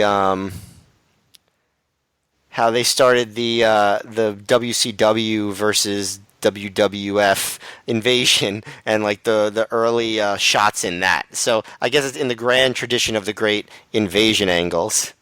Wasn't it like Lance Storm, the first guy that you saw from WCW? Like, yeah, and then Saturn at one point. yeah, No, not Saturn, because he was already in WWF. I don't remember who the other guy was, but yes, Lance Storm was the first one. I definitely do remember that. And I think watching this, there's also one of those great little moments where it has more significance, again, knowing what's going to happen. But Gabe, after the win, says, what kind of champion will Samoa Joe be? You'll just have to keep watching in the future to find out. And it's like, normally that just sounds vague, but knowing that this turns out to be special, it was kind of cool to hear Gabe say that. Like, yeah, when he really genuinely didn't know. Yeah, exactly. Like, oh, this worked out. Like this real moment where it's like, well, what's going to happen? And almost like, not that this is a horrible comparison because it's not fitting for Ring of Honor, but like if you fall in love with someone that's over something stupid, like, oh, I met you when we bumped trying to grab a chicken fry or something ridiculous, and it's like it's almost funny to hear Gabe be like, well, what's this going to be like? And then knowing that, like, oh, it's actually going to be like one of the things that makes your career, Gabe. Like, yeah, it's crazy that, again, like Joe said, no one knew. I don't think anyone knew that it was going to be like this. No one did. So how could you? Yeah, exactly. And no, I mean, how could you? I mean, how could you say something like that? It's very disappointed in you. I'm sorry. Oh yeah, I guess the one thing we should say is when we first started watching with when Xavier won the title, I said we were going, so there were some people that really do still love Xavier and feel he got like a short, raw deal in Ring of Honor. But most people look at Xavier and go, oh, his title reign sucked. Or even people that don't really know it go, this guy sticks out. He must have really sucked. Why'd he? And I said we were going to rewatch it with an open mind and treat it fairly. So now that the time's come, we've seen his entire title reign, every match. We've seen every match he had in Ring of Honor before he got the title. What's your final verdict in 2018 on the Xavier title reign?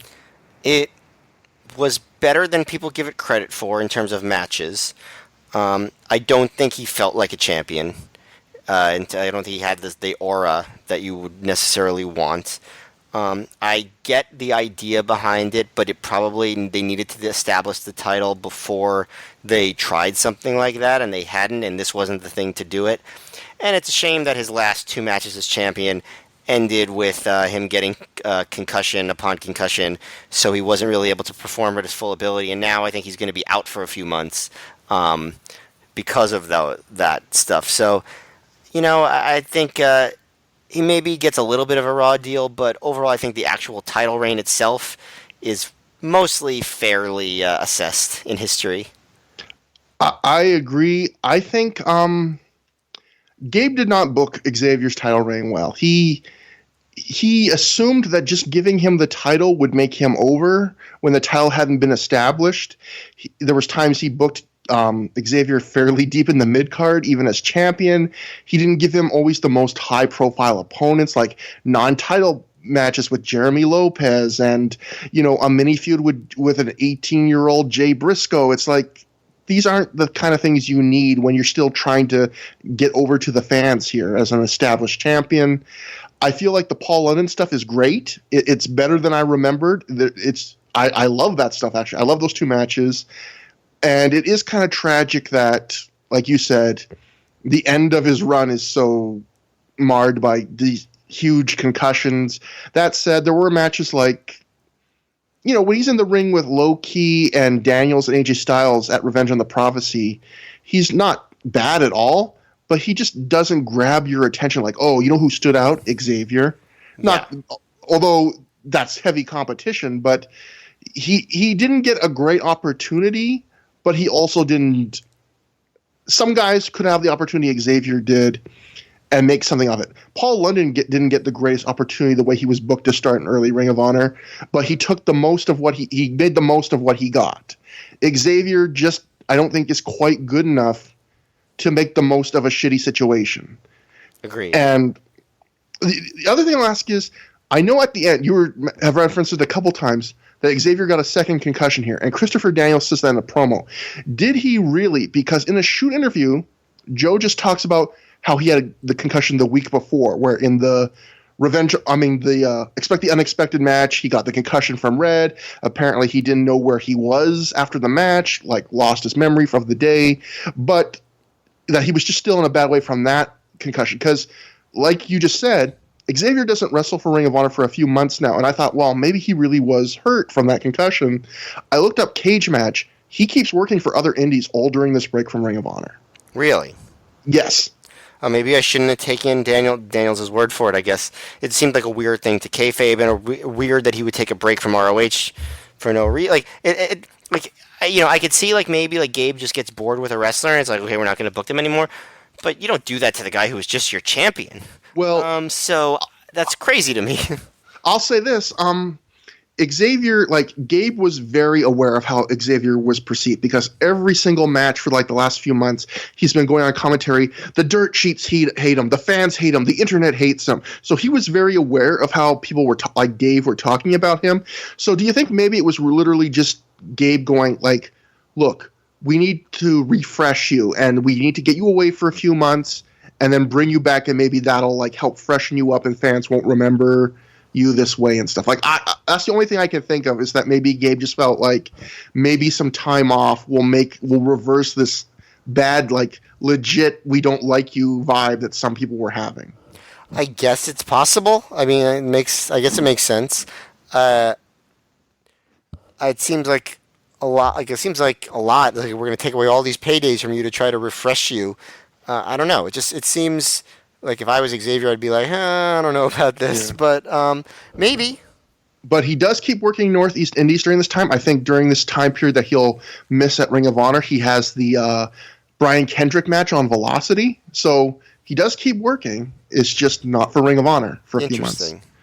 But we end the match with Joe celebrating. He's celebrating big, but not crying or anything.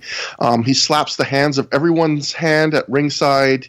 Slaps the hand of everybody at ringside. He tells the camera that Ring of Honor and 0-1 are what wrestling is, and that sports entertainment is just sports entertainment. So screw you, WWE. You can't have Samoa Joe. He'll never go there. Nope. Screw you. And we end the show with a couple quick promos. Well, maybe not quick, but Raven sitting backstage. Because it's Raven, that's what reminded me. Raven is sitting backstage and says that he's impressed by CM Punk, but he's a jackass. So he stresses a lot in this promo that he's going to hit that Raven effect DDT on Punk one day, and that Raven says he might not be at the next few shows, but he might be there in spirit. He might be there laying in the weeds. He says that Punk knows sooner or later he's going to get DDT'd again, and it was one of the usual Raven promos where it's a little too long, but it stresses its central point well, which, again, they're really stressing that, what Raven's looking for is he just wants to hit that DDT, and that he's going to do it sooner or later. The Raven effect. The Raven effect. It's a different move because it's Raven, but...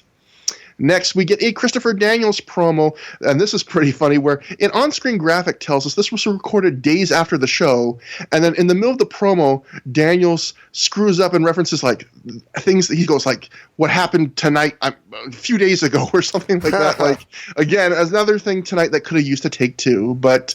Why not just say it? Why do you even need this? Nothing about the promo necessitated that it was a few days later, so that's also what makes it funny. The only thing is that he said that Xavier had another concussion. Yeah. I guess maybe he's well, I went to the hospital with Xavier. He's been diagnosed with another concussion. So now, a few days later, I can talk to you about. But yeah, nothing else about this needed that. Daniels just recaps the horrible last week he's had, where he and Xavier lost the tag titles. He lost the FWA title. He didn't win the #1 contenders trophy. Xavier lost the world title. And then he says Steve Creer was too gutless to attack him himself. He had to send Michael Shane to do it.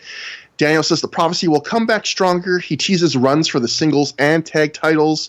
And with Donovan Morgan, no less. You're barking up the wrong tree there, Daniels. And he says he even teases that maybe the Prophecy will come back with a new member. So laying some future stuff there. Daniel's promos kind of, they're good, but I'm kind of getting sick of them. When he has 2 5-minute promos on the same tape, I feel like it's all right, maybe he could give it a rest a little bit. I think they're still good, but I think I go back to what I said way early at the show, which is it seems like when Gabe finds someone he is confident can give a good promo, he just gives them a lot of promo time. In this case, 2 promo, like you just said, 2 significant promos a show. So, we end the show backstage at another 0-1 show, which we're told is after the show we just watched, Creo's on an old laptop, and he's reading some website, learning that Homicide took out his girlfriend with the cop killer. He seems not unhappy about it, but maybe not as unhappy as the guy should be when he learns that his girlfriend took one of the most brutal-looking moves in pro wrestling. Yeah, he's like, cop killer on a woman. No, naughty Homicide. Yeah, like you jaywalked, huh? And that's the level he treats this. He's perturbed, but maybe not as angry as she should have acted, considering what happened to her. He talks about he's going to get revenge on Homicide. And I think he says, "I got 2 words for you." I think the words were "dare me," but the moment he says those words, you can hear a big clanging sound because I guess at the 01 show he's backstage at, they're either taking apart or building the ring. So again, like the night of things that could have used a second take, but well, especially because the thing where he's supposed to be finding out what's going on, you could see that he's literally looking at an AOL sign-in screen. Did you notice this? No, I didn't. Go check it out. He's so mad at the story, he immediately just signed off. Yeah, He's exactly. Like, I don't want to look at my mail. No, just angry. But that ends a very significant show, Night of Champions. Yes, I think this might be our longest show, not counting the one where we had the awards. I was saying to someone that normally when I think a show's going to be very short, it turns out to be longer. And when I think a show's going to be long, it turns out short. Like I thought the Joe show we did last time was going to be long. And I thought the show was going to be short, but it wasn't. But it was a good show and a good wrestling show, I think. What did you think as the show as a whole? Yeah, well, I think I can flesh out my thoughts on what I said before about how ROH is a really good promotion now. It wasn't everything wasn't perfect. There's a lot of weird booking inconsistencies, for sure. But they have a lot of solid characters built up. They're getting to the point where their titles are starting to mean something. They have a lot of variety on their shows. They have a lot of good matches. They have the angles are in place. You have the group feuding with Homicide and feuding with the Prophecy. You have the Punk and Raven thing going on. It's just it feels like a fully realized wrestling promotion, and I think it's interesting. That the ROH, especially during this era, the early period, which it still is in, the first couple years, it's very known as being a just a wrestling-based promotion where it's just indie matches, dream matches. It's people considered it not pretty bare bones as far as storylines and things like that. But comparing it to indies now, it seems, very storyline heavy and very character heavy. I go to Evolve sometimes when it's in New York, and it feels to me like that's just matches. PWG nowadays, people I know who go to it, it's basically just matches, good matches, but still just matches. I know there are a couple of smaller indies that are getting kind of more into the, fully realized thing, but this is so much more of a full wrestling promotion than most big indies now are. It's just funny considering its reputation. Yeah, we've talked about this before, and I think I said to you, we're gonna have to talk about it a few more times on the show because my biggest takeaway from all the things I've learned from rewatching early Ring of Honor is that this promotion that was once thought of as this period of this promotion, which was once thought of, I don't like that Ring of Honor shit. The wrestling's good, but it's way too dry. This is if you put this same promotion out there today, it would be one of the most colorful promotions in all of wrestling. The number of angles and storylines and promo segments and variety, it would I think it's more colorful than WWE in a lot of ways. The angles are more inventive. And they're just more willing to try new ideas and change their format in some ways. And it's crazy to think, and I was talking to you, I think the only reason people thought it was dry at the time was that we were only 2 or 3 years removed from Vince Russo Crash TV, where it was 100 angles a minute and 2-minute matches and tons of run-ins. And compared to that, anything is dry. But compared to what wrestling is today, this is nowhere dry, at all. Like not a little bit. No, I agree. This is good stuff, and it has good wrestling, and it has the angles aren't the best. It's not like this is like brilliant booking, but it's there, and the crowd reacts more because of it. It's effective. So yeah, I think anybody who kind of dismissed early ROH because it was too dry, give it another chance, because that's a bad reason to dismiss it at this point. Yeah, like if you're still a wrestling fan, because either you've changed your tune or you've quit watching wrestling, because all of wrestling has become dry now in some ways. And not that I'm not. I know you're a lot more down on modern wrestling than I am, but even I hope one day the pendulum swings back. I hope it's. I think the average in-ring talent of wrestling has never been higher. I just wish we had storylines and angles more often again, and promos, and like non-scripted promos, all of that stuff. Yeah, the stuff we always talk about. Yeah, but as a show, nothing I would say on this show was like going to be on my best of the year list, but I thought there was a lot of good to right under really good matches, and yeah, it just Ring of Honor now on this show, it feels just like, compared to a lot of the other shows where like, oh, they gained this little twist or they learned this but made a mistake here. It feels comfortable now. It feels like they know what they are. They know what they want to do. It doesn't feel like they're learning a ton of big lessons anymore. It feels like, we know what Ring of Honor is now and how it should be run. Even as I say that, as they've lost a bunch of money and need a new investor. But yeah, and as the title gets more established and they have more of these big time main events, it's going to get even more that way. So I think they're on the right track at this point. And I thank everybody for waiting around for me and for a new show. And it's going to be a fun 2018 as we go through 2003 Ring of Honor. And hey, we made up we're going to have over 3 hours here. So we more than made up for the wait, gave you a extra big helping through the years. And next time, we will be covering the Epic Encounter, which will have Dusty Rhodes coming to Ring of Honor in a Bunkhouse I Quit Riot. We will have the Briscoes rematching AJ Styles and Amazing Red. And the big one, if this lives up to my memory, we're going to be in for a treat. Paul London versus Bryan Danielson, 2 out of 3 falls. I remember loving that match. So I haven't seen it in a long time. And could you imagine they had to show this good, the amount of champions, without either of those two guys? That's the other thing. Like in the early Ring of Honor shows, like if any low-key Daniels or Danielson weren't on a show, that would have tanked the show like by a noticeable amount. And now you can take Paul London and Bryan Danielson off the show, and it's still really good. Yeah, they're doing pretty good, and I'm very much looking forward to watching that match again.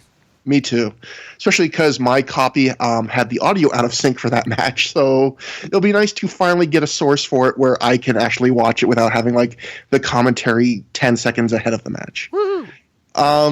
If anyone wants to contact us, we are at ThROH The Years at gmail.com. THROH is through. I'm on Twitter at Trevor Dame. Matt is on Twitter at MayorMGF. We're on the Pro Wrestling Only message board, Voices of Wrestling, Figure 4 message board, and yeah, that's it. Thank you so much, everybody. I had a great time, and thank you, Matt. Thank you. Good night.